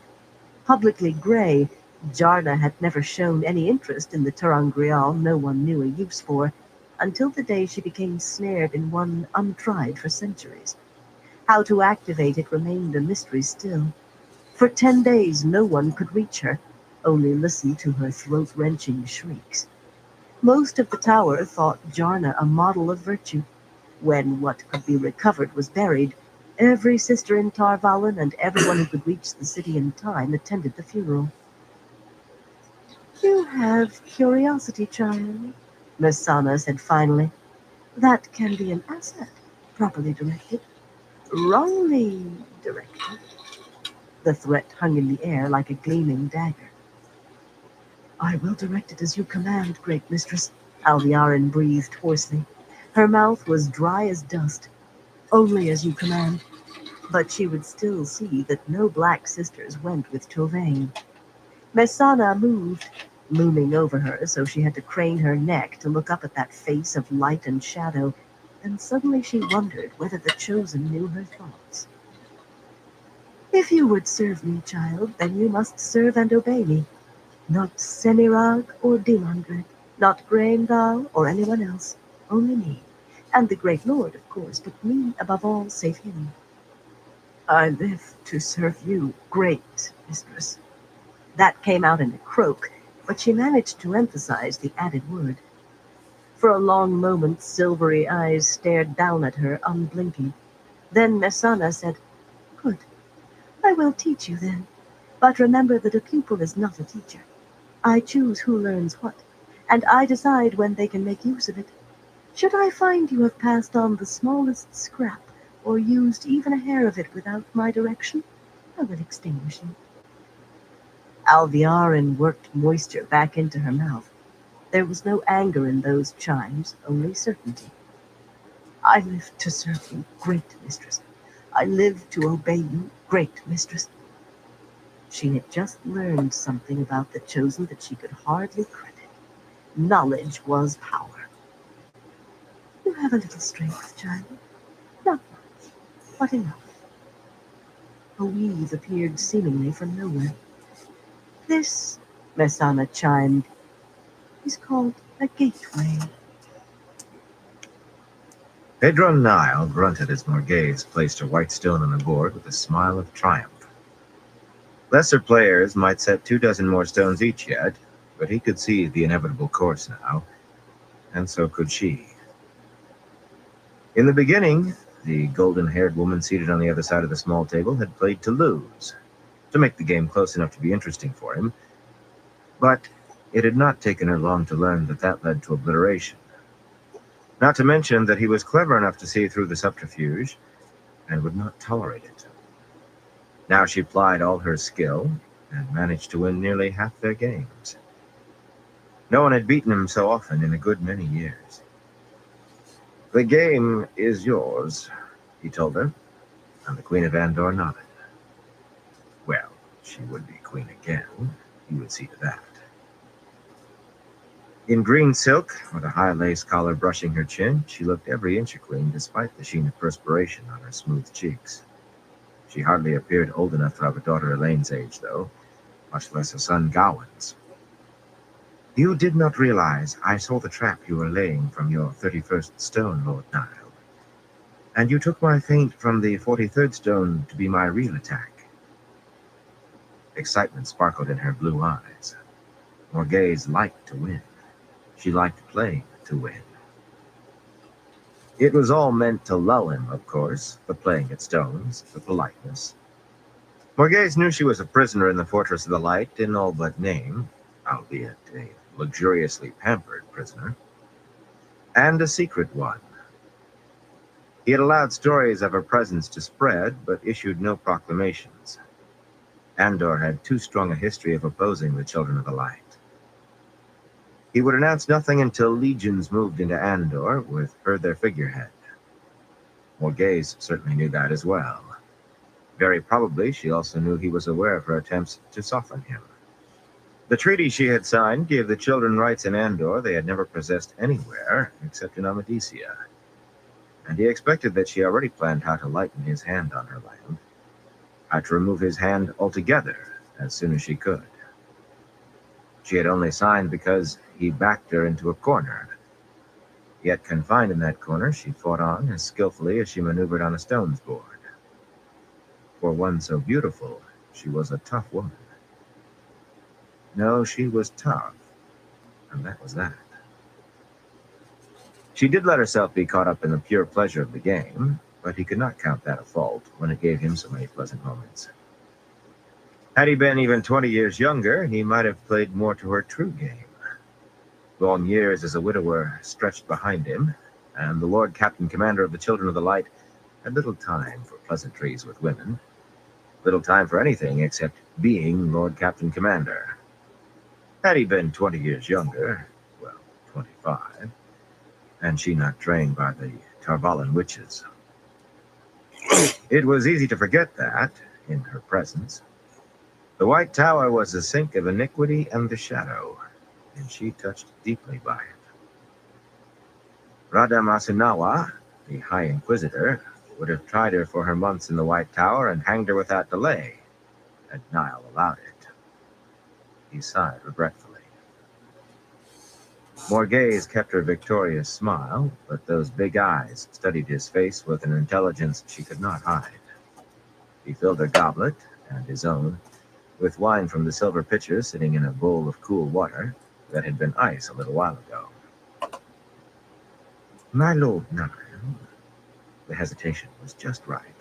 The slim hand half stretched across the table toward him, the added respect in how she addressed him. Once she had called him simply Niall, with more contempt than she would have handed a drunken groom. The hesitation would have been just right, had he not had the measure of her. My lord Niall, surely you can order Galan to Amador so I may see him? Just for a day. I regret, he replied smoothly, that Galad's duties keep him in the north. You should be proud. He is one of the best young officers among the children. Her stepson was a lever to use on her at need, one best used now by keeping him away. The young man was a good officer, perhaps the best to join the children in Niall's time. And there was no need to put strains on his oath by letting him know his mother was here, and a guest only by courtesy. No more than a slight tightening of her mouth, quickly gone, betrayed her disappointment. This was not the first time she had made that request, nor would it be the last. Morghese Strachan did not surrender just because it was plain she was beaten. As you say, my lord Niall, she said so meekly that he nearly choked on his wine. Submissiveness was a new tactic, one she must have worked up with difficulty. It is just a mother's... My lord Captain Commander, a deep, resonant voice broke in from the doorway. I fear I have important news that cannot wait, my lord. Abdel Omerna stood tall in the white and gold tabard of a lord captain of the Children of the Light, bold face framed by wings of white at his temples, dark eyes deep and thoughtful. From head to toe he was fearless and commanding, and a fool, though that was not apparent at a glance. Nice. Morghese drew in on herself at the sight of Omerna. So small a motion most men would not have noticed. She believed him spy master for the children, as everyone did.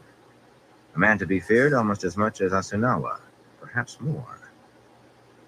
Even Omerna himself did not know he was but a decoy to keep eyes away from the true master of spies, a man known only to Niall himself. Seban Balwer, Niall's dry little stick of a secretary. Yet, decoy or not, something useful did pass through Omerna's hands on occasion. On rare occasions, something dire. Niall had no doubts what the man had brought. Nothing else except Randolph Thor at the gates would have sent him barging in this way. The lights end, it was all a rug merchant's madness. I fear our gaming is done for this morning, Niall told Morghese, standing. He offered her a slight bow as she rose, and she acknowledged it by inclining her head. Until this evening, perhaps? Her voice still held that almost docile tone. That is, if you will dine with me. Niall accepted, of course. He did not know where she was leading with this new tactic, not where Oath might suppose he was sure, but it would be amusing to find out. The woman was full of surprises. Such a pity she was trained by the witches. Omerna advanced as far as the great sun flare of gold set in the floor that had been worn by feet and knees over centuries. It was a plain room aside from that, and the captured banners that lined the walls high beneath the ceiling, age-tattered and worn. Omerna watched her skirt around him without really acknowledging his presence, and when the door closed behind her, he said, "I have not yet found Elaine or Gawain, my lord." "Is that your important news?" Niall demanded irritably. Balwar reported Morghase's daughter and Ebu Dar, still mired to her neck with the witches. Orders concerning her had already been sent to Jacob Karadin. Her other son still toiled with the witches as well, it seemed, in Tarvalin, where even Balwar possessed few eyes and ears. Niall took a long swallow of cool wine. His bones felt old and brittle and cold of late. Yet the shadow-spawned heat made his skin sweat enough and dried his mouth. Omerna gave a start. No, my lord." He fumbled in a pocket of his white undercoat and pulled out a tiny bone cylinder with 3 red stripes running its length. "You wanted this brought as soon as the pigeon arrived in the—" He cut off as Niall snatched the tube. This was what he had been waiting for. The reason a legion was not already on its way to Andor, with Morghese riding at its head, if not leading. If it was not all Varadin's madness, the ravings of a man unbalanced by watching Tarabon collapse into anarchy, Andor would have to wait. Andor and maybe more. I have confirmation that the White Tower truly has broken," Omerna went on. The Black Aja has seized Tarvalin." No wonder he sounded nervous, speaking heresy. There was no Black Aja. All of the witches were dark friends. Niall ignored him and broke the wax sealing the tube with his thumbnail. He had used Balwar to start those rumors, and now they came back to him. Omerna believed every rumor his ears caught, and his ears caught them all. "And there are reports that the witches are conferring with the false dragon Althor, my lord." Of course the witches were conferring with him. He was their creation, their puppet. Niall shut out the fool's blather and moved back to the gaming table while he drew a slim roll of paper from the tube. He never let anyone know more of these messages than that they existed, and few knew that much. His hands trembled as they unrolled the thin paper. His hands had not trembled since he was a boy facing his first battle, more than 70 years ago. Those hands seemed little more than bone and sinew now, but they still possessed enough strength for what he had to do. The writing was not that of Varadin, but of Phasar, sent to Tarabon for a different purpose. Nice fire. Niall's That definitely stomach twisted sounds into a good. knot as he read. It was in clear language, not Varadin's cipher. Varadin's reports had been the work of a man on the brink of madness, if not over. Yet Phasar confirmed the worst of it and more, much more. Althor was a rabid beast, a destroyer who must be stopped. But now a second mad animal had appeared, one that might be even more dangerous than the Tarvalin witches with their tame false dragon. How under the light did he fight That both? was a hit and run by Moss. It seems that Queen Tenobia has left Saldaia, my lord. And the dragon swarm are burning and killing across Altara and Murani. I have heard the Horn of Valir has been found, in Kandor. Still half distracted, Niall looked up to find Omerna at his side, licking his lips and wiping sweat from his forehead with the back of his hand. No doubt he hoped for a glance at what was in the message. Well, everyone would know soon enough. It seems one of your wilder fancies wasn't so wild after all, Niall said. And that was when he felt the knife go in under his ribs. Shock froze him long enough for Omerna to pull the dagger free and plunge it in again. Other Lord Captain Commanders had died this way before him, yet he had never thought it would be Omerna. He tried to grapple with his killer, but there was no force in his arms. He hung on to Omerna with the man supporting him, Back. the pair of them eye to eye. Omerna's face was red. He looked ready to weep. It had to be done. It had to be. You let the witches sit there in Solidar, unhindered, And as if suddenly realizing that he had his arms around the man he was murdering, he pushed Niall away. Strength had gone from Niall's legs now, as well as his arms. He fell heavily against the gaming table, turning it over. Black and white stones scattered across the polished wooden floor around him. The silver pitcher bounced and splashed wine. The cold in his bones was leaching out into the rest of him. He was not certain whether time had slowed for him, or everything really did happen so quickly. Boots thudded across the floor, and he lifted his head wearily to see Omerna gaping and wide-eyed, backing away from Eamon Valda. Every bit as much the picture of the Lord Captain as Omerna in his white and gold tabard and white undercoat. Valda was not so tall, not so plainly commanding, but the dark man's face was hard, as ever, and he had a sword in his hands, the heron-marked blade he prized so highly. "Treason!" Valda bellowed, and drove the sword through Omerna's chest. Niall would have laughed if he could. Breath came hard. He could hear it bubbling in the blood in his throat. He had never liked Valda. In fact, he despised the man, but someone had to know. His eyes shifted from the slip of paper from Tanchico, lying not far from his hand. It might be missed there, but not if his corpse clutched it. And that message had to be read. His hand seemed to crawl across the floorboards so slowly, brushing the paper, pushing at it as he fumbled to take hold. His vision was growing misty. He tried to force himself to see. He had to. The fog was thicker. Part of him tried to shake that thought. There was no fog. The fog was thicker, and there was an enemy out there, unseen, hidden, as dangerous as Althor or more. The message. What message? It was time to mount and outsword. Time for one last attack. By the light, win or die, he was coming. He tried to snarl. Valda wiped his blade on Omerna's tabard, then suddenly realized the old wolf still breathed. A rasping, bubbling sound. Grimacing, he bent to make an end, and the gaunt, long-fingered hand caught his arm. "Would you be Lord Captain Commander now, my son?" Asunawa's emaciated face belonged on a martyr, yet his dark eyes burned with a fervor to unnerve even those who did not know who he was. "You may well be, after I attest that you killed Patron Niall's assassin, but not if I must say that you ripped open Niall's throat as well." Baring teeth in what could pass for a smile, Valda straightened. Asunawa had a love of truth, a strange love. He could tie it into knots, or hang it up and flay it while it screamed, but so far as Valda knew, he never actually lied. A look at Niall's glazed eyes and the pool of blood spreading beneath him satisfied Valda. The old man was dying. "Me, Asunawa?"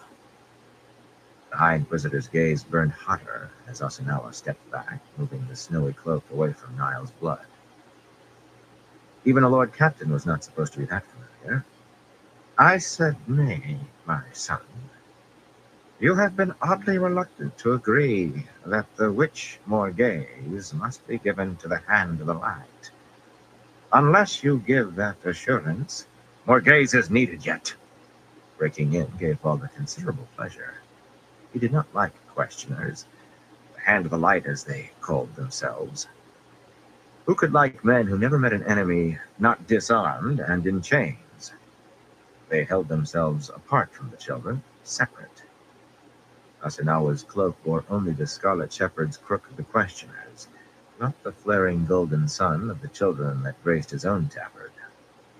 Worse, they seemed to think their work with racks and hot irons was the only true work of the children. "Morgaze gives us Andor, so you cannot have her before we have it. And we cannot take Andor until the Prophet's mobs are crushed." The Prophet had to be first, preaching the coming of the Dragon Reborn, his mobs burning villages too slow to proclaim for Althor. Niall's chest barely moved now. "Unless you want to trade Amadisia for Andor instead of holding both." I mean to see Althor hung and the White Tower ground to dust, Asanawa. And I did not go along with your plan just to see you toss it all on the midden. Asanawa was not taken aback. He was no coward. Not here, with hundreds of questioners in the fortress and most of the children wary of putting a foot wrong around them. He ignored the sword in Valda's hands, and that martyr's face took on a look of sadness. His sweat seemed to be tears of regret. In that case, since Lord Captain Convila believes that the law must be obeyed, I fear Convila agrees with me, Asanawa. Since dawn, he did, since he realized that Valda had brought half a legion into the fortress. Convila was no fool. The question is not whether I will be Lord Captain Commander when the sun sets today, but who will guide the Hand of the Light in its digging for truth. No coward, Asanawa, and even less a fool than Convila. He neither flinched nor demanded how Valda thought to bring this about. I see, he said after a moment, and then mildly, do you mean to flout the law entirely, my son? Valda almost laughed. You can examine Morghese, but she is not to be put to the question. You can have her for that when I am done with her. Which might take a little time. Finding a replacement for the Lion Throne, one who understood her proper relationship to the children, as King Aoran did here, would not happen overnight. Perhaps Asanawa understood, and perhaps not. He opened his mouth, and there was a gasp from the doorway. Niles' pinch-faced secretary stood there, purse-mouthed and knobby, narrow eyes trying to stare at everything except the bodies stretched out on the floor. A sad day, Master Balwer, Asanawa intoned, his voice sorrowful iron. The traitor Omerna has slain our Lord Captain Commander Pedro Nile. The light illumined his soul. Not in advance of truth. Niles' chest no longer moved, and killing him had been treason. Lord Captain Valda entered too late to save him, but he did slay Omerna in the full depth of his sin. Bulwer gave a start and began dry-washing his hands. The bird-like fellow made Valda itch. Since you are here, Bulwer, you may as well be useful. He disliked useless people, and the scribbler was the very form of uselessness. Carry this message to each Lord Captain in the fortress. Tell them the Lord Captain Commander has been murdered, and I call for a meeting of the Council of the Anointed. His first act on being named Lord Captain Commander would be to boot the dried-up little man out of the fortress, boot him so far he bounced twice, and choose a secretary who did not twitch. Whether Omerna was bought by the witches or the prophet, I mean to see Pedro Nile avenged. As you say, my lord. Bulwer's voice was dry and narrow.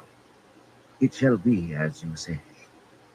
He apparently found himself able to look on Nile's body at last. As he bowed himself out jerkily, he hardly looked at anything else. So it seems you will be our next Lord Captain Commander after all, Asanawa said once Bulwer was gone. So it seems, Valda answered dryly. A tiny slip of paper lay next to Niles' outstretched hand, the sort used in sending messages by pigeon. Valda bent and picked it up, and exhaled in disgust. The paper had been sitting in a puddle of wine. Whatever had been written on it was lost, the ink a blur. And the hand will have more gaze when your need for her is done. That was not in the slightest the question. I will hand her to you myself. Perhaps a little something might be arranged to sate Asanawa's appetite for a while. It might make sure Morghese remained amenable too. Valda dropped a bit of rubbish on Niles' corpse. The old wolf had lost his cunning and his nerve with age. Now it would be up to even Valda to bring the witches and their false dragon to heel.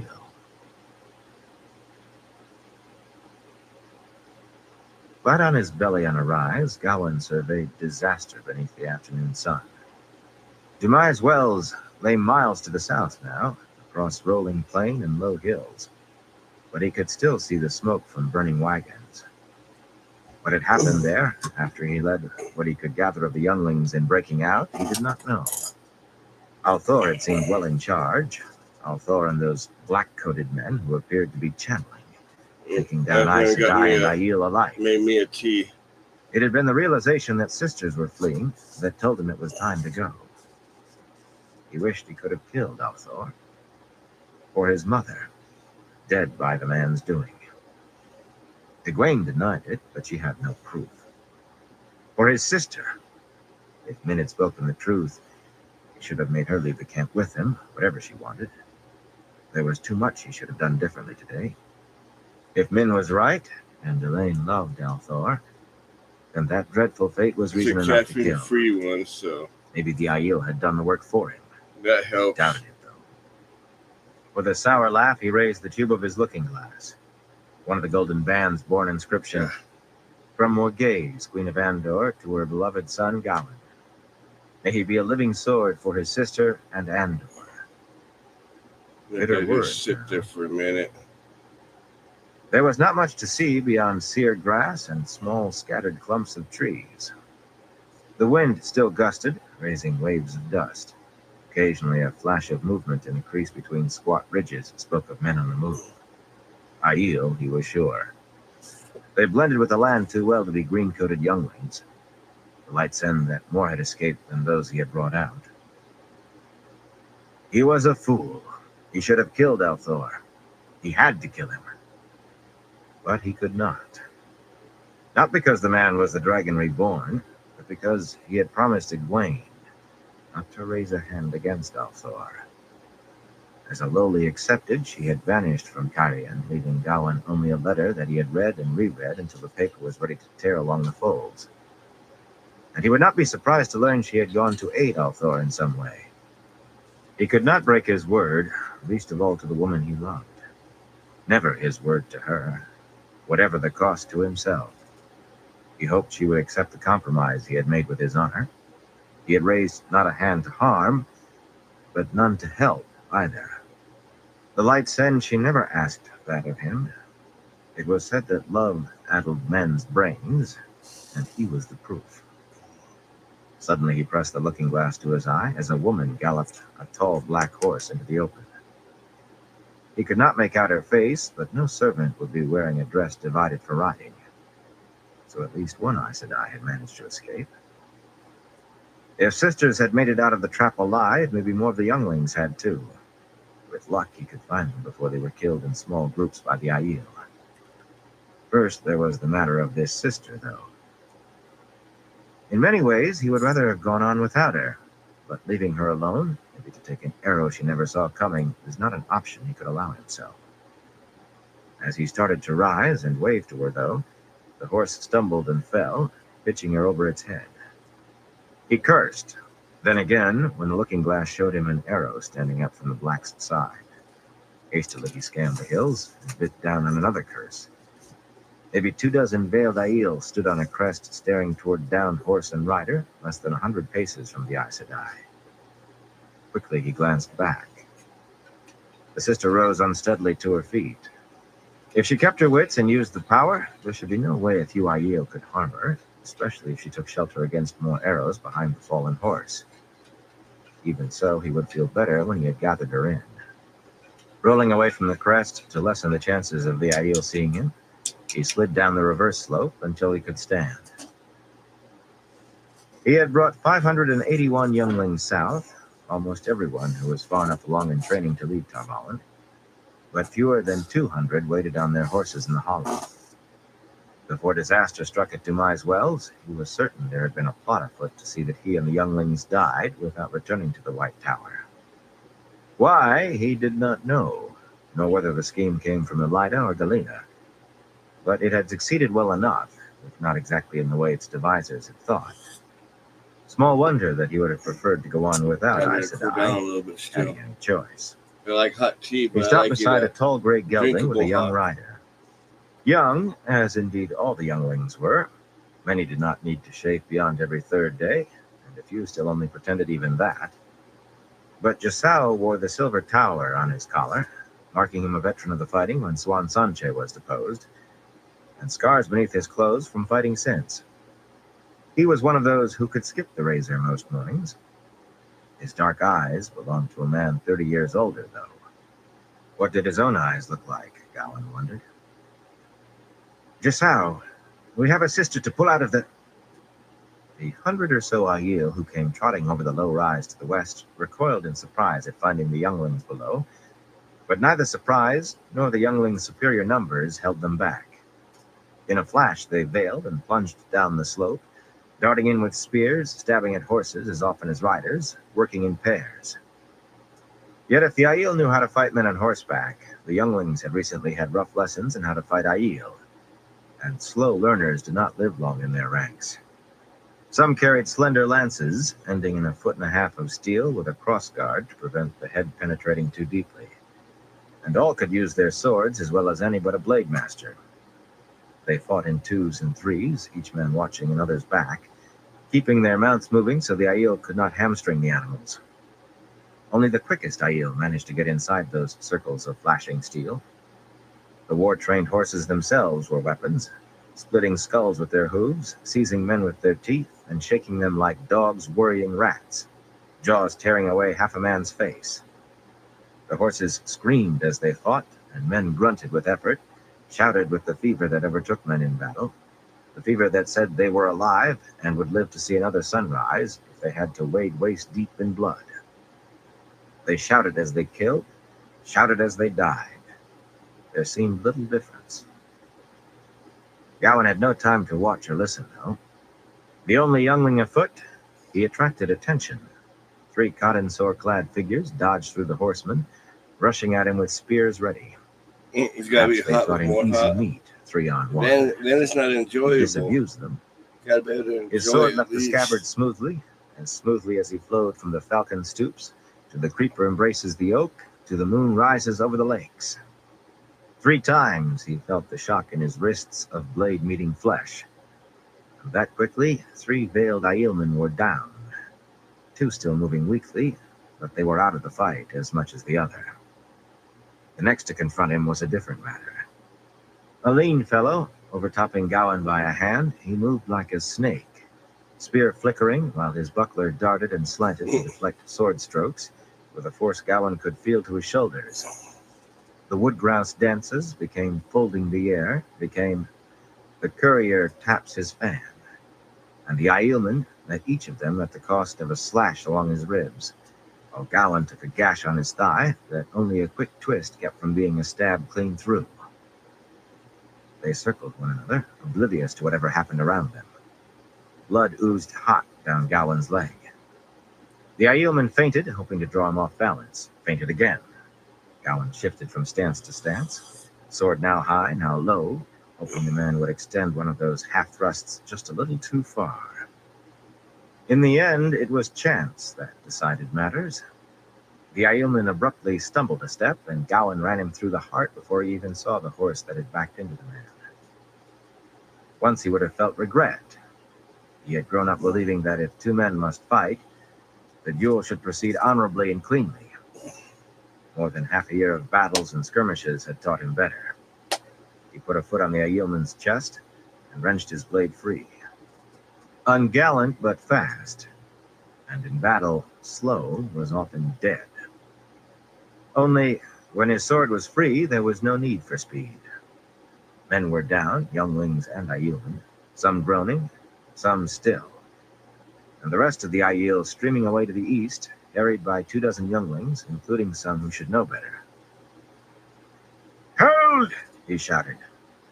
If the idiots allowed themselves to become separated, the Aiel would cut them to dog meat. "No pursuit! Hold, I said! Hold, burn you!" The younglings pulled up reluctantly. Jasao reined his gelding around. "They just thought to cut a path through us on the way wherever they're going, my lord." His sword dripped red from half its length. Gowan caught the reins of his own bay stallion and swung into the saddle, not waiting to clean or sheathe his blade. No time to see who was dead, who might live. Forget them. That sister is waiting for us. Hal, keep your half-troop to look after the wounded. And watch those Aiel. Just because they are dying doesn't mean they have quit. The rest, follow me. Hal saluted with his sword, but Gawain was already digging in his spurs. The skirmish had not lasted long, yet too long, however short. When Gawain reached the crest, only the dead horse was to be seen, its saddlebags turned out. Scanning through his looking-glass revealed not a sign of the sister, the Aiel, or anything else living. All that moved was wind-blown dust and a dress on the ground near the horse, stirring in the gusts. The woman must have sprinted to be so completely out of sight so quickly. She can't have gone far, even running, Chisawa said. We can find her if we fan out. We'll search after we see to the wounded, Gawain Who do you replied say? firmly. He was not about to split up his men with Aiel roaming loose. Only a few hours yet till sunset, and he wanted a tight camp on high ground before then. It might be as well if he did manage to find a sister or two. Someone was going to have to explain this catastrophe to Elida. And he would as soon it was an Aes Sedai facing the wrath, not him. Turning his bay with a sigh, he rode back down to see what the butcher's bill had been this time. That had been his first real lesson as a soldier. You always had to pay the butcher. He had a feeling there would be bigger bills due soon. The world would forget Dumai's wells and what was coming. Be right back. Chapter 1. I Chazaleen. The wheel of time turns and ages come and pass, leaving memories that become legend. Legend fades to myth, and even myth is long forgotten when the age that gave it birth comes again. In one age, called the Third Age by some, an age yet to come, an age long past, a wind rose in the great forest called Rainwood. The wind was not the beginning. There are neither beginnings nor endings to the turning of the wheel of time, but it was a beginning. North and east the wind blew as the searing sun rose higher in a cloudless sky. North and east through parched trees with brown leaves and bare branches, through scattered villages where the air shimmered from the heat.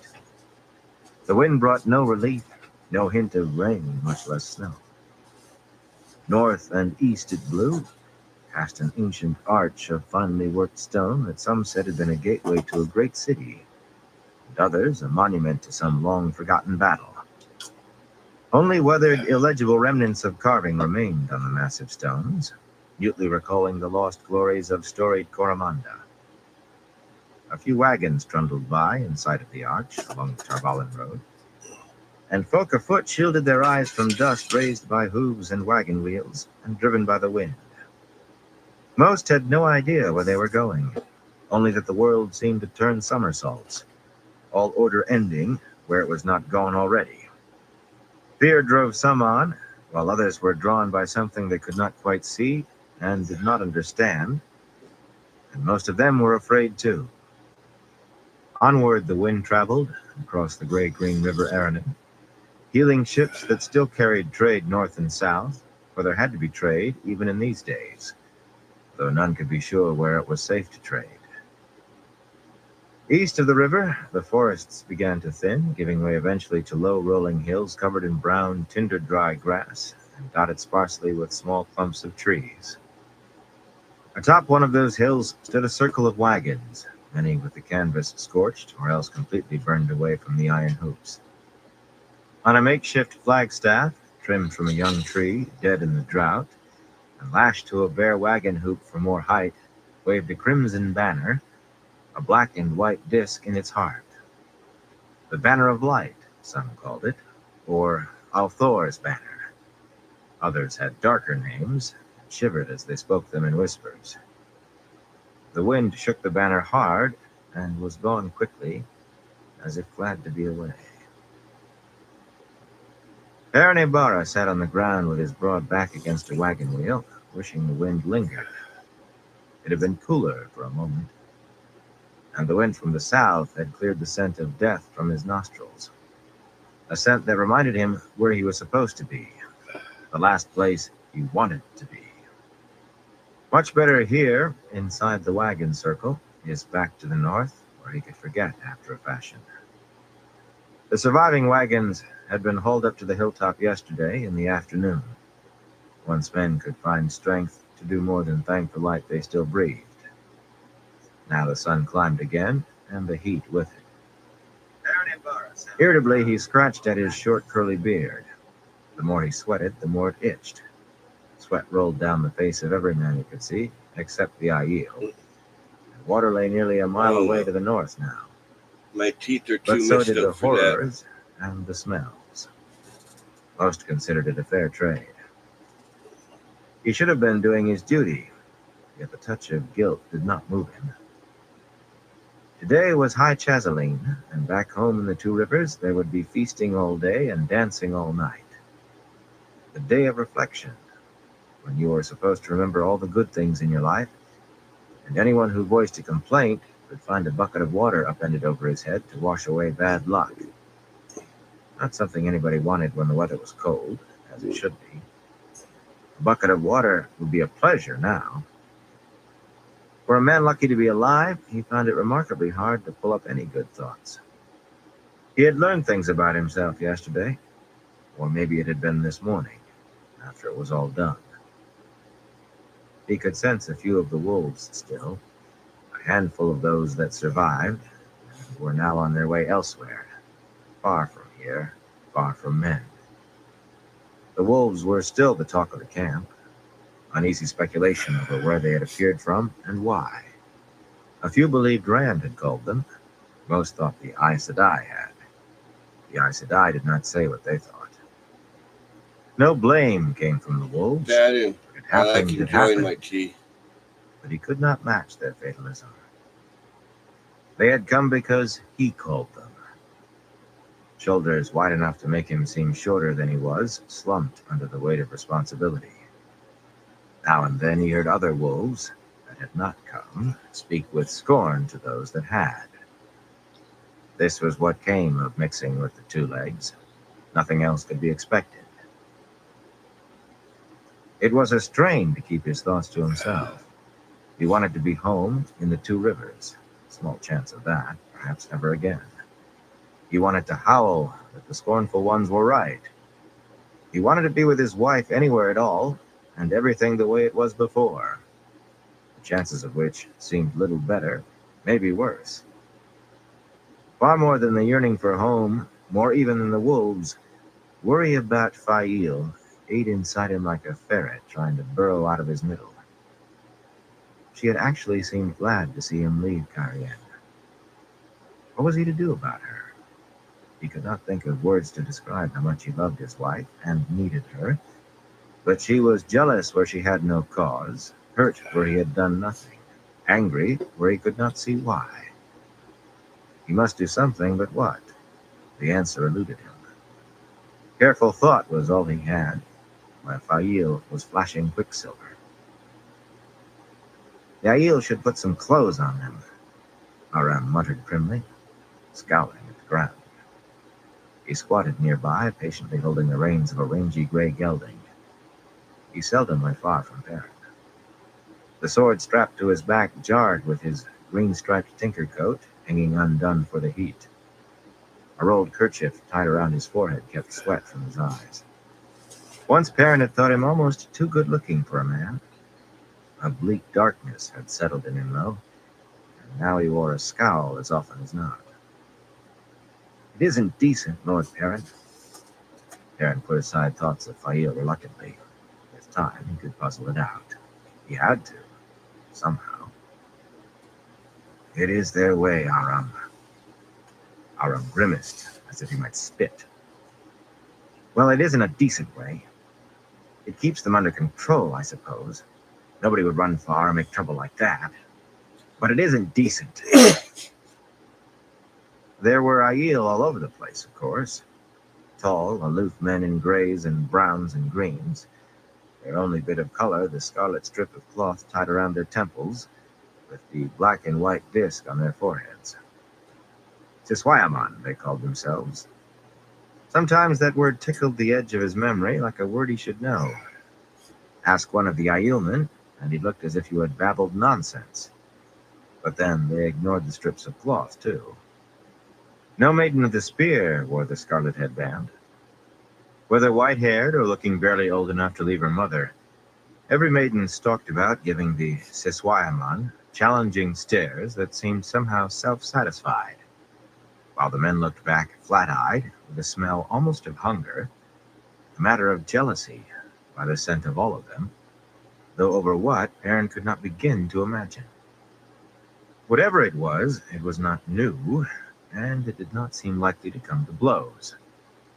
A few of the wise ones were inside the wagons as well, in bulky skirts and white blouses, wearing their dark shawls in defiance of the heat, glittering bracelets and necklaces of gold and ivory making up for the plainness of the rest of their clothes. Some appeared amused by the maidens and the Siswayaman, and others exasperated. Sounds good. All of them, I'll be wise right ones, back. maidens, Yeah, and throw this back in the Siswayaman, kitchen.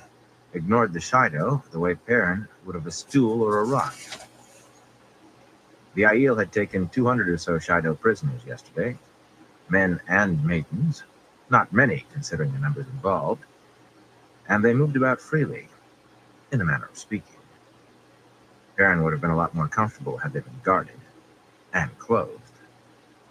Instead, they fetched water and ran errands, naked as the day they were born. With other Aiel, they were meek as mice.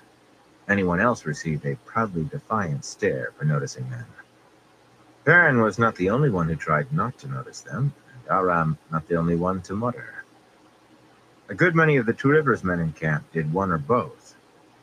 A good many of the Carianan nearly had apoplexy whenever they saw one of the Shido. The Mayenners just shook their heads as though it were all a joke, and ogled the women.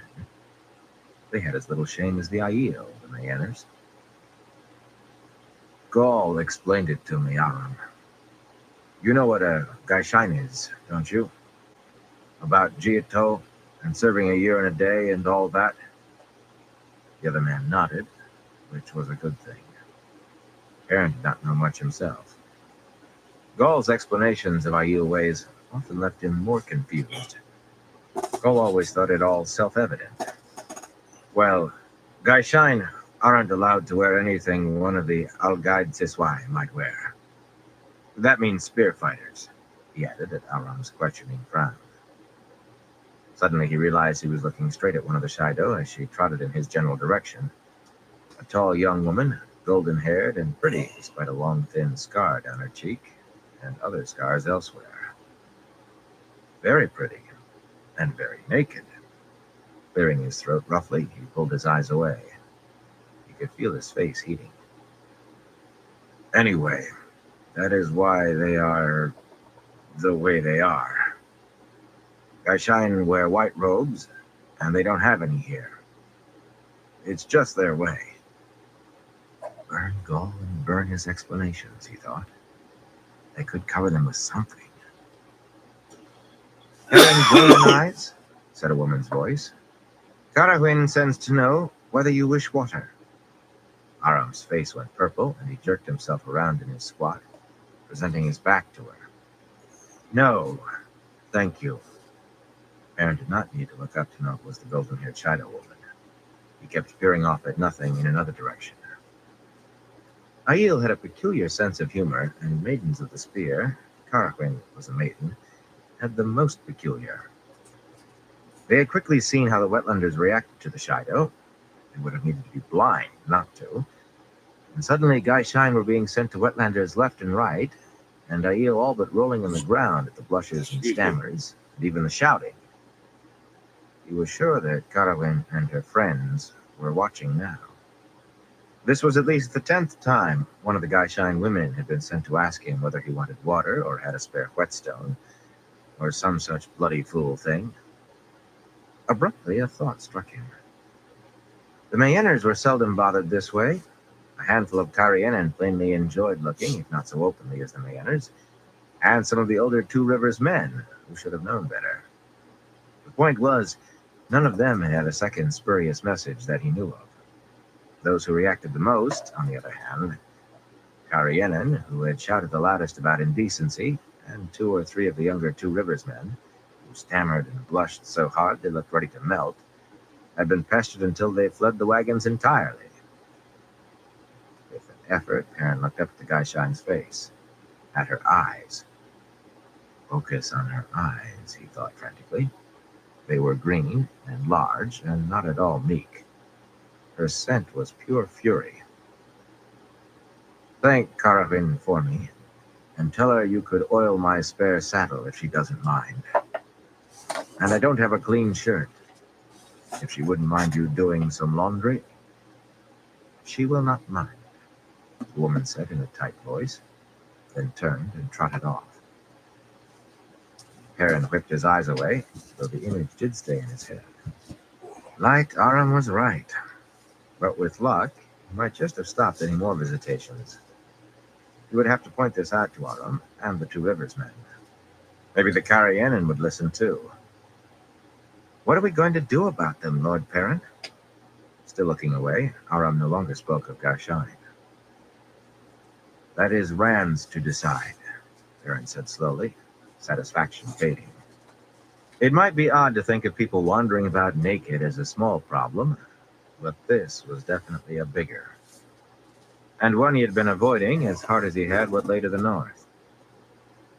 On the far side of the wagon circle, nearly 24 women sat on the ground. All well dressed for travel, many wore silk, most with light linen dust cloaks, but not a bead of sweat showed on any face. 3 appeared young enough that he might have asked them for a dance before he married Fail. If they weren't Aes Sedai, anyway, he thought wryly. Once he had danced with an Aes Sedai and nearly swallowed his tongue when he realized who he swung about. And she had been a friend, if that word applied to Aes Sedai. How big does an Aes Sedai have to be for me to put an age to her? Yeah. Definitely want to The make others sure looked you don't ageless, seal of their course. Okay. Maybe in their 20s, maybe their 40s, changing from one glance to the next, always uncertain. That was what their faces said, though several showed gray in their hair. You just could not tell with Aes Sedai. About anything. At least those are no danger anymore, Aram said, jerking his head toward 3 of the sisters a little apart from the rest. One wept, face on her knees. The other 2 stared haggardly at nothing, one of them plucking aimlessly at her skirt. They had been much the same since yesterday. At least none was screaming any longer. If Perrin had the straight of it, which he was not sure he did, they had been stilled somehow when Rand broke free. Right, definitely. They would never channel the one power again. To Aes Sedai, it was probably better to be dead. He would have expected the other Aes Sedai to comfort them, care for them somehow, but most ignored the 3 entirely, although a little too studied in looking anywhere and everywhere else. For that matter, the stilled Aes Sedai refused to acknowledge the rest either. In the beginning, at least, a few of the other sisters had approached, each by herself, calm to the eye, yet smelling sharply of aversion and reluctance. But they got nothing for their pains, not word or glance. None had gone near this morning. Perrin shook his head. The Aes Sedai seemed to do a lot of ignoring of what they did not want to admit. For instance, the black-coated men standing over them. There was an Ashaman for each sister, even the 3 who had been stilled, and they never seemed to blink. For their part, the Aes Sedai looked past the Ashaman, or through them. They might as well not have existed. It was quite a trick. He could not make himself disregard the Ashaman, and he was not under their guard. They ranged from fuzz-cheeked boys to gray-haired, balding Gansers, and it was not their grim, high-collared black coats or the sword each wore at his hip that made them dangerous. Every Ashaman could channel, and somehow they were keeping the Aes Sedai from channeling. Men who could wield the one power, a thing of nightmares. Rand could, of course, but he was Rand, and the Dragon Reborn besides. These fellows made Perrin's hackles rise. The captive Aes Sedai's surviving warders sat some distance off, under their own guard. 30 or so of Lord Dobrain's armsmen in bell-shaped Carianan helmets, and as many Mayenner winged guards Be right in red back. Gotta go get a breastplates, refill. each sharp-eyed as if guarding leopards. A good attitude under the circumstances. More warders than there were Aes Sedai. A number of the prisoners were Green Aja, apparently. More guards than warders. A good many more. And maybe few enough at that. The lights send we don't see any more grief from that lot, Perrin muttered. Twice during the night, the warders had tried to break free. In truth, those outbreaks had been suppressed more by the Ashaman than by the Carianan or Mayenners, and they had not been gentle. None of the warders had been killed, but at least a dozen nursed broken bones. None of the sisters had yet been allowed to heal. If the Lord Dragon cannot make the decision, Aram said quietly, maybe it should be made by somebody else to protect him. Perrin gave him a sidelong look. What decision? The sisters told them not to make another attempt, and they'll obey their Aes Sedai. Broken bones or no, unarmed as they were, hands tied behind their backs, the warders still looked like a wolf pack awaiting the lead wolf's command to attack. None would rest easy until his Aes Sedai was free, maybe until all of the sisters were free. Aes Sedai and warders.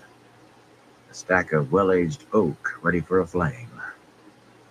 But even warders and Aes Sedai had proved no match for Ashaman. I did not mean the warders. Aram hesitated, then shuffled closer to Perrin and lowered his voice further, to a hoarse whisper.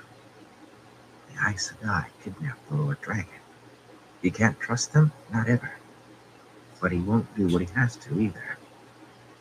If they die before he knew it. What are you saying? Perrin almost choked as he sat bolt upright. Not for the first time he wondered whether there was any tinker left in the other man. They're helpless, Aram. Helpless women. They are Aes Sedai. Dark eyes met Perrin's golden stare levelly. They cannot be trusted. They cannot be turned loose. How long can Aes Sedai be held against their will? They've been doing what they do far longer than the Ashaman. They must know more. They're a danger to the Lord Dragon and to you, Lord Perrin. I have seen them look at you.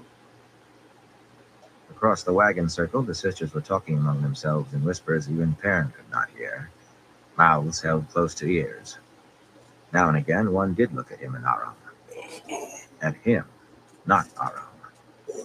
He had caught a double handful of names, Nisum Dahara, Arian Barolios, Katarine Arudn, Querin Saildane, Sarine Nemdal, and Elza Penfell, Janine Pavlara, Beldine Nairam, Merith Ribbon.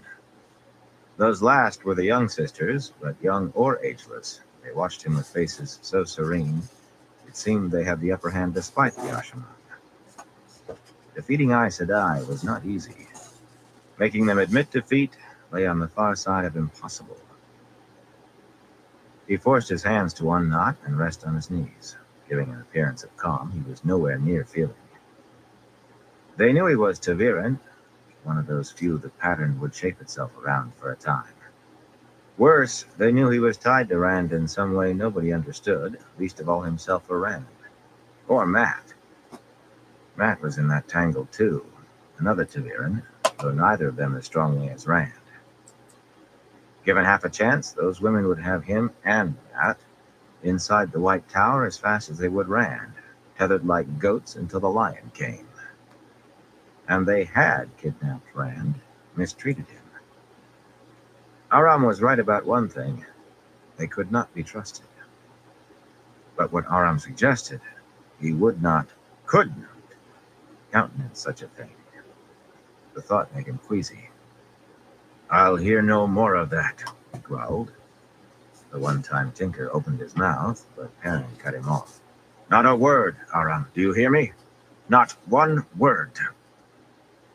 As my Lord Perrin commands, Aram muttered, inclining his head. Perrin wished he could see the man's face. There was no anger in the smell of him, no resentment. That was the worst of it. There had been no anger sent even when Aram suggested murder. A pair of Two Rivers men climbed up on the wheels of the next wagon, peering across the wagon bed and down the hill toward the north. Each wore a bristling quiver on his right hip and a stout, long-bladed knife, almost a short sword, on his left. A good 300 men from home had followed Perrin here.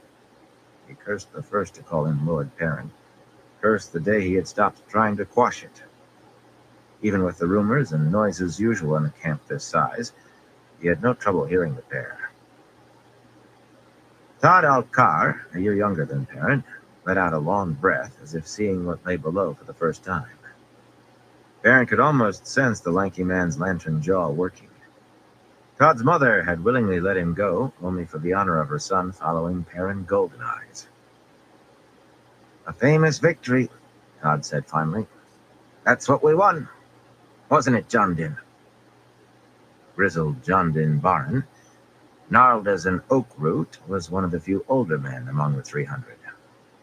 A better bow shot than anyone in the Two Rivers except Master Althor, and a better hunter than anyone at all, he was one of the Two Rivers' less distinguished residents. John Din had not worked a day more than he had to since he was old enough to leave his father's farm. The forests and the hunt were all he cared about. That and drinking too much at feast days. Now he spat loudly. If you say so, boy. Was those bloody Ashaman wanted anyway. And welcome to it, I say. Too bad they don't take it and go someplace else to celebrate. They aren't so bad, Todd protested. I wouldn't mind being one myself. That sounded more boast and bluff than truth. Smelled it, too. Without looking, Perrin was sure he was licking his lips. Likely Todd's mother had used tales of men who could channel to frighten him not so many years ago. I mean to say Rand. That is, the Dragon Reborn. It still sounds odd, doesn't it? Randolph Thor being the Dragon Reborn and all? Todd laughed, a short, uneasy sound. Well, he can channel, and it doesn't seem so... He doesn't... I mean... He swallowed loudly. Besides, what could we have done about all those Aes Sedai without them? That came out in a whisper. He smelled afraid now. Jondon, what are we going to do? I mean, Aes Sedai prisoners? The older man spat again, louder than before. He did not bother to lower his voice either. Jondon always said what he thought, no matter who heard, another reason for his bad repute. Better for us if they'd all died yesterday, boy. We'll pay for that before it's done. Mark me, we'll pay large. Perrin shut out the rest. No easy task with his ears. First Aram, and now Jondon and Todd, if not so directly. Burn Jondon. No, the man might make Matt look industrious, but if he spoke it, others thought it. No Two Rivers man would willingly harm a woman, but who else wished the Aes Sedai prisoners dead? And who might try to achieve the wish? He scanned the wagon circle uneasily. The thought that he might have to protect the Aes Sedai prisoners was not pleasant, but he did not shirk it. He had little fondness for any Aes Sedai, least of all for these. But he had grown up in the unspoken certainty that a man would put himself at risk to protect a woman as far as she allowed. Whether he liked her or even knew her was beside the point. True, an Aes Sedai could tie any man she chose into a knot 9 ways from next feast day, but cut off from the power, they became like anyone else. That was the struggle whenever he looked at them. 24 Aes Sedai. 24 women who might not know how to defend themselves without the power. For a bit he studied the Ashaman guards, everyone wearing a face like grim death, except the 3 overseeing the stilled women. They tried to appear as somber as the rest, but under the attempt lay something else. Satisfaction, maybe. If only he was close enough to catch a scent of them. Any Aes Sedai was a threat to the Ashaman. Perhaps the reverse was true, too. Perhaps they would only still them. From the little he had picked up, stilling an Aes Sedai amounted to a killing that just took a few years for the corpse to lie down. Whatever the case, he decided reluctantly he had to leave the Ashaman to Rand. They spoke only to each other and the prisoners, and Perrin doubted they would listen to anyone but Rand. The question was, what would Rand say? And what could Perrin do if he said the wrong thing? Putting that problem aside, he scratched his beard with one finger. The Karienen were too nervous about Aes Sedai to consider harming them, and the Mayenners too respectful, but he would keep an eye on them anyway. Who would have thought Jondon would go as far as he had? Among the Karienen or Mayenners, he possessed some influence, though it would surely vanish if they once thought. He was really just a blacksmith, after all. That left the Aiel. Perrin sighed. He was not certain how much influence even Rand truly had with the Aiel. It was difficult picking out individual scents with so many people around, but he had grown used to telling as much by smells as by what his eyes told him. The Siswayaman who came close enough smelled calm but alert, a smooth, strong scent. They hardly appeared to notice the Aes Sedai. The maiden's aromas were spiky with suppressed fury, and grew spikier when they looked at the prisoners. And the wise ones? Every wise one who had come here from Karien was able to channel, though none had the ageless face. He supposed they used the one power too seldom. Still, smooth-cheeked like Adara, or as leathery-faced as white-haired Soralia, they carried themselves with a self-possession easily matching the Aes Sedai's. Graceful women for the most part, most of them tall, as nearly all Aiel were, they seemed to ignore the sisters completely. Soralia's eyes passed across the prisoners without pausing, and she went right on talking softly to Adara and another wise one, a lean, yellow-haired woman he did not know by name. If only he could make out what they were saying. They walked by, not a line changing on those three unruffled faces, but their scents were another matter. When Soralia's gaze swept over the Aes Sedai, the smell of her went cold and distant, grim and purposeful. And as she spoke to the other two, their scents changed to match hers. "A fine bloody stew," he growled.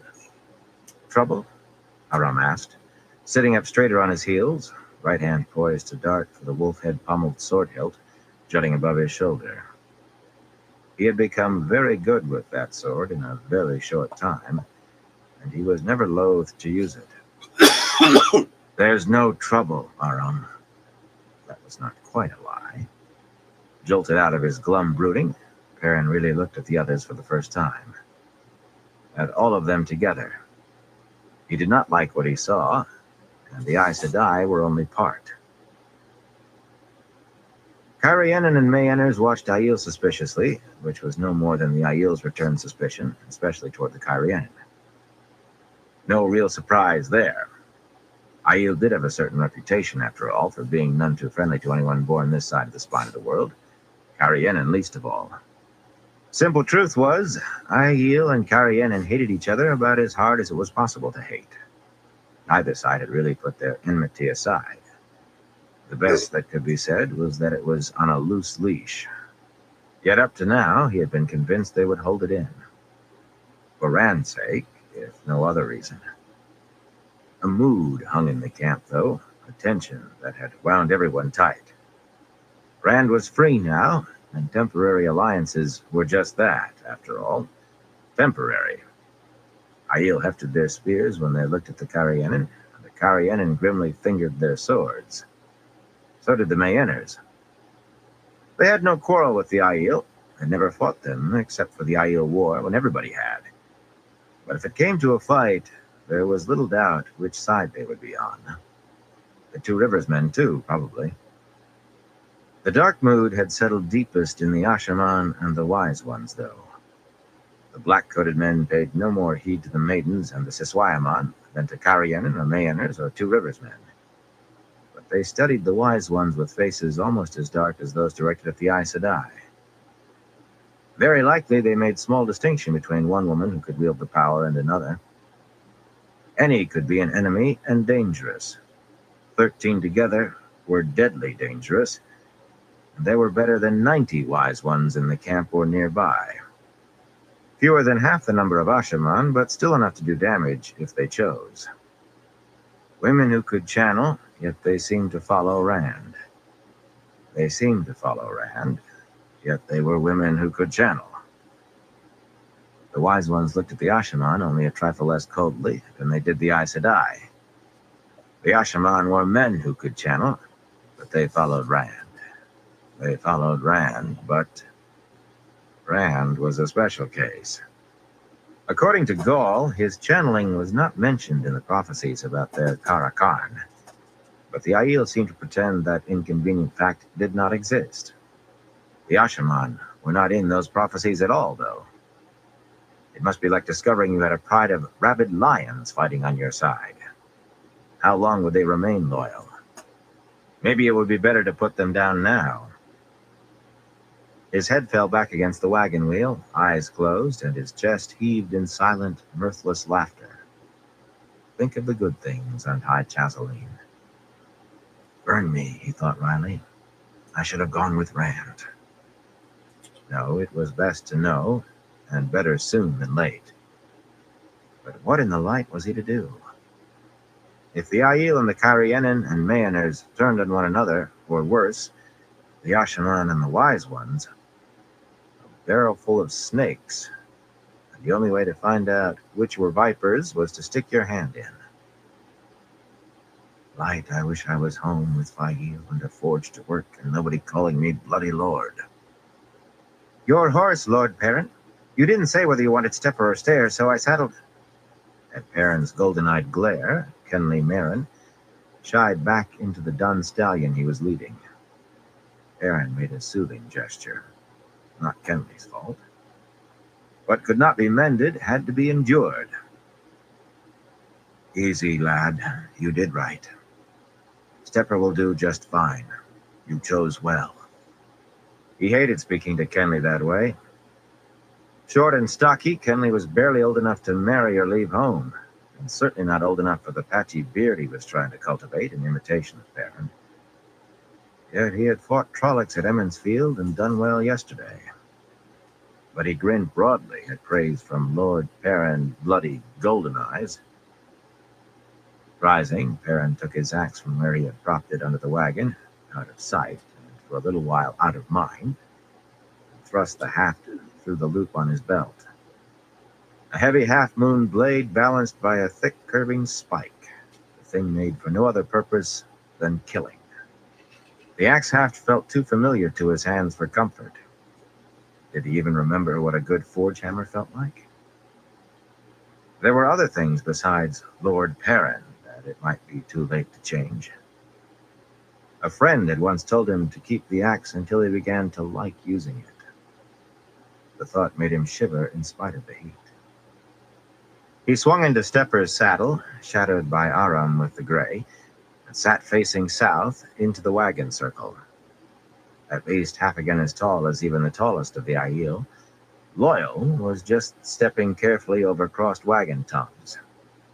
With the size of him, he did look as though he might break one of the heavy wooden shafts with a heedless step.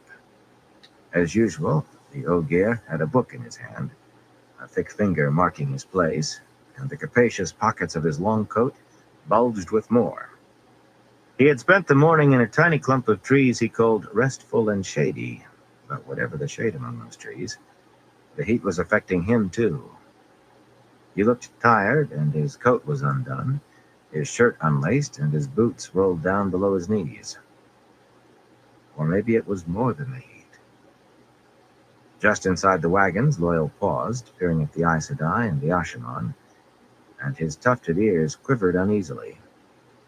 Eyes big as teacups rolled toward the Wise Ones, and his ears vibrated again.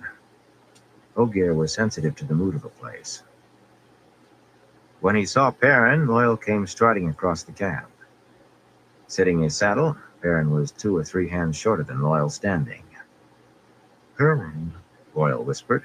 this is all wrong. It isn't right. And it is dangerous besides. For an Ogier, it was a whisper. He sounded like a bumblebee the size of a mastiff. Some of the Aes Sedai turned their heads. Could you speak a little louder? Perrin said, almost under his breath. I think somebody in Andor didn't hear. in the west of Andor. Boyle looked startled, then grimaced, long eyebrows brushing his cheeks. I do know how to whisper, you know. This time it was unlikely anyone could hear clearly more than 3 paces away or so. What are we going to do, Baron? It is wrong holding Aes Sedai against their will. Wrong, and wrong-headed too. I have said that before, and I will again. And that isn't even the worst.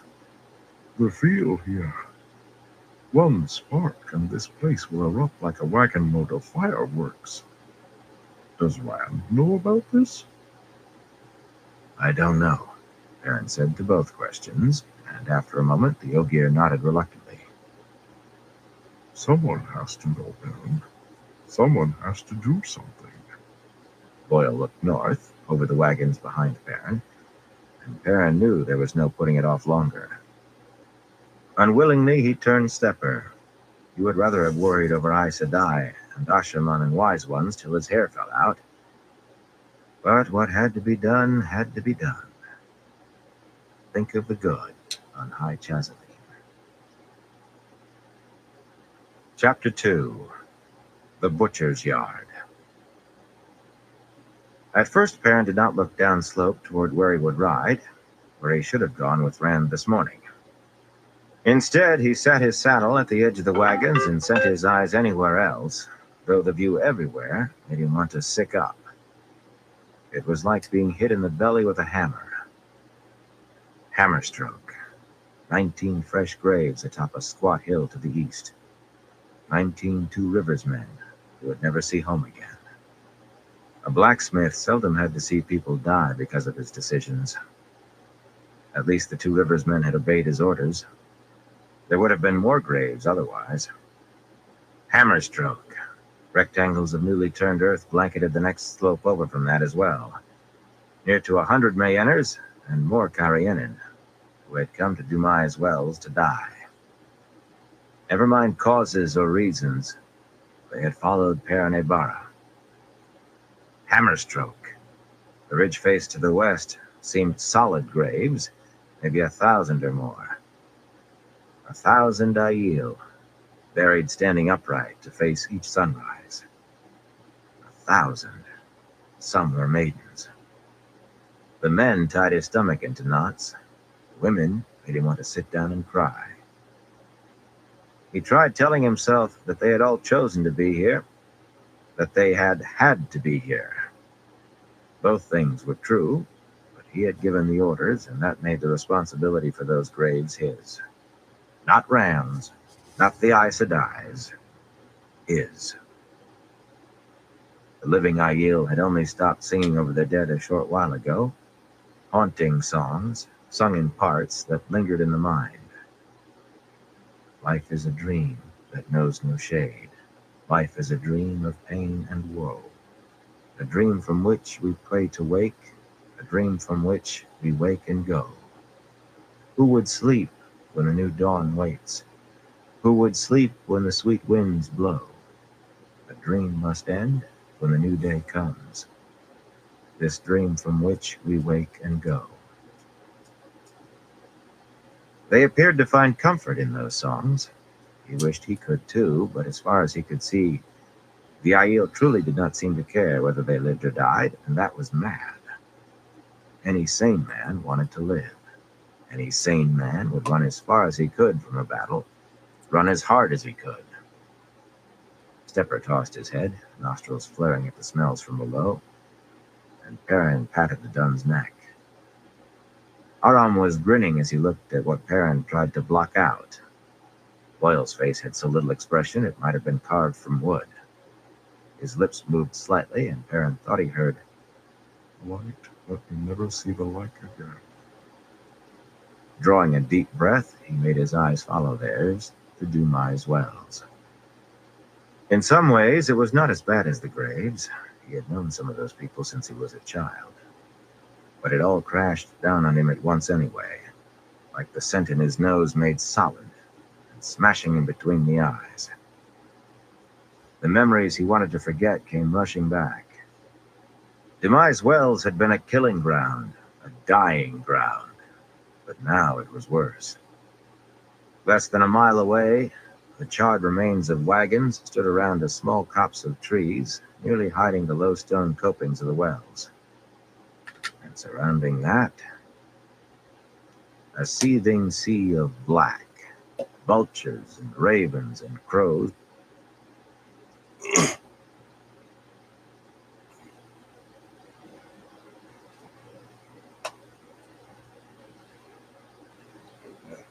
All right, everyone, we're gonna call into this live for tonight. I want to thank everyone for stopping by, and everyone keeps stopping by. I appreciate all y'all's support. Until next time, everyone, y'all stay safe.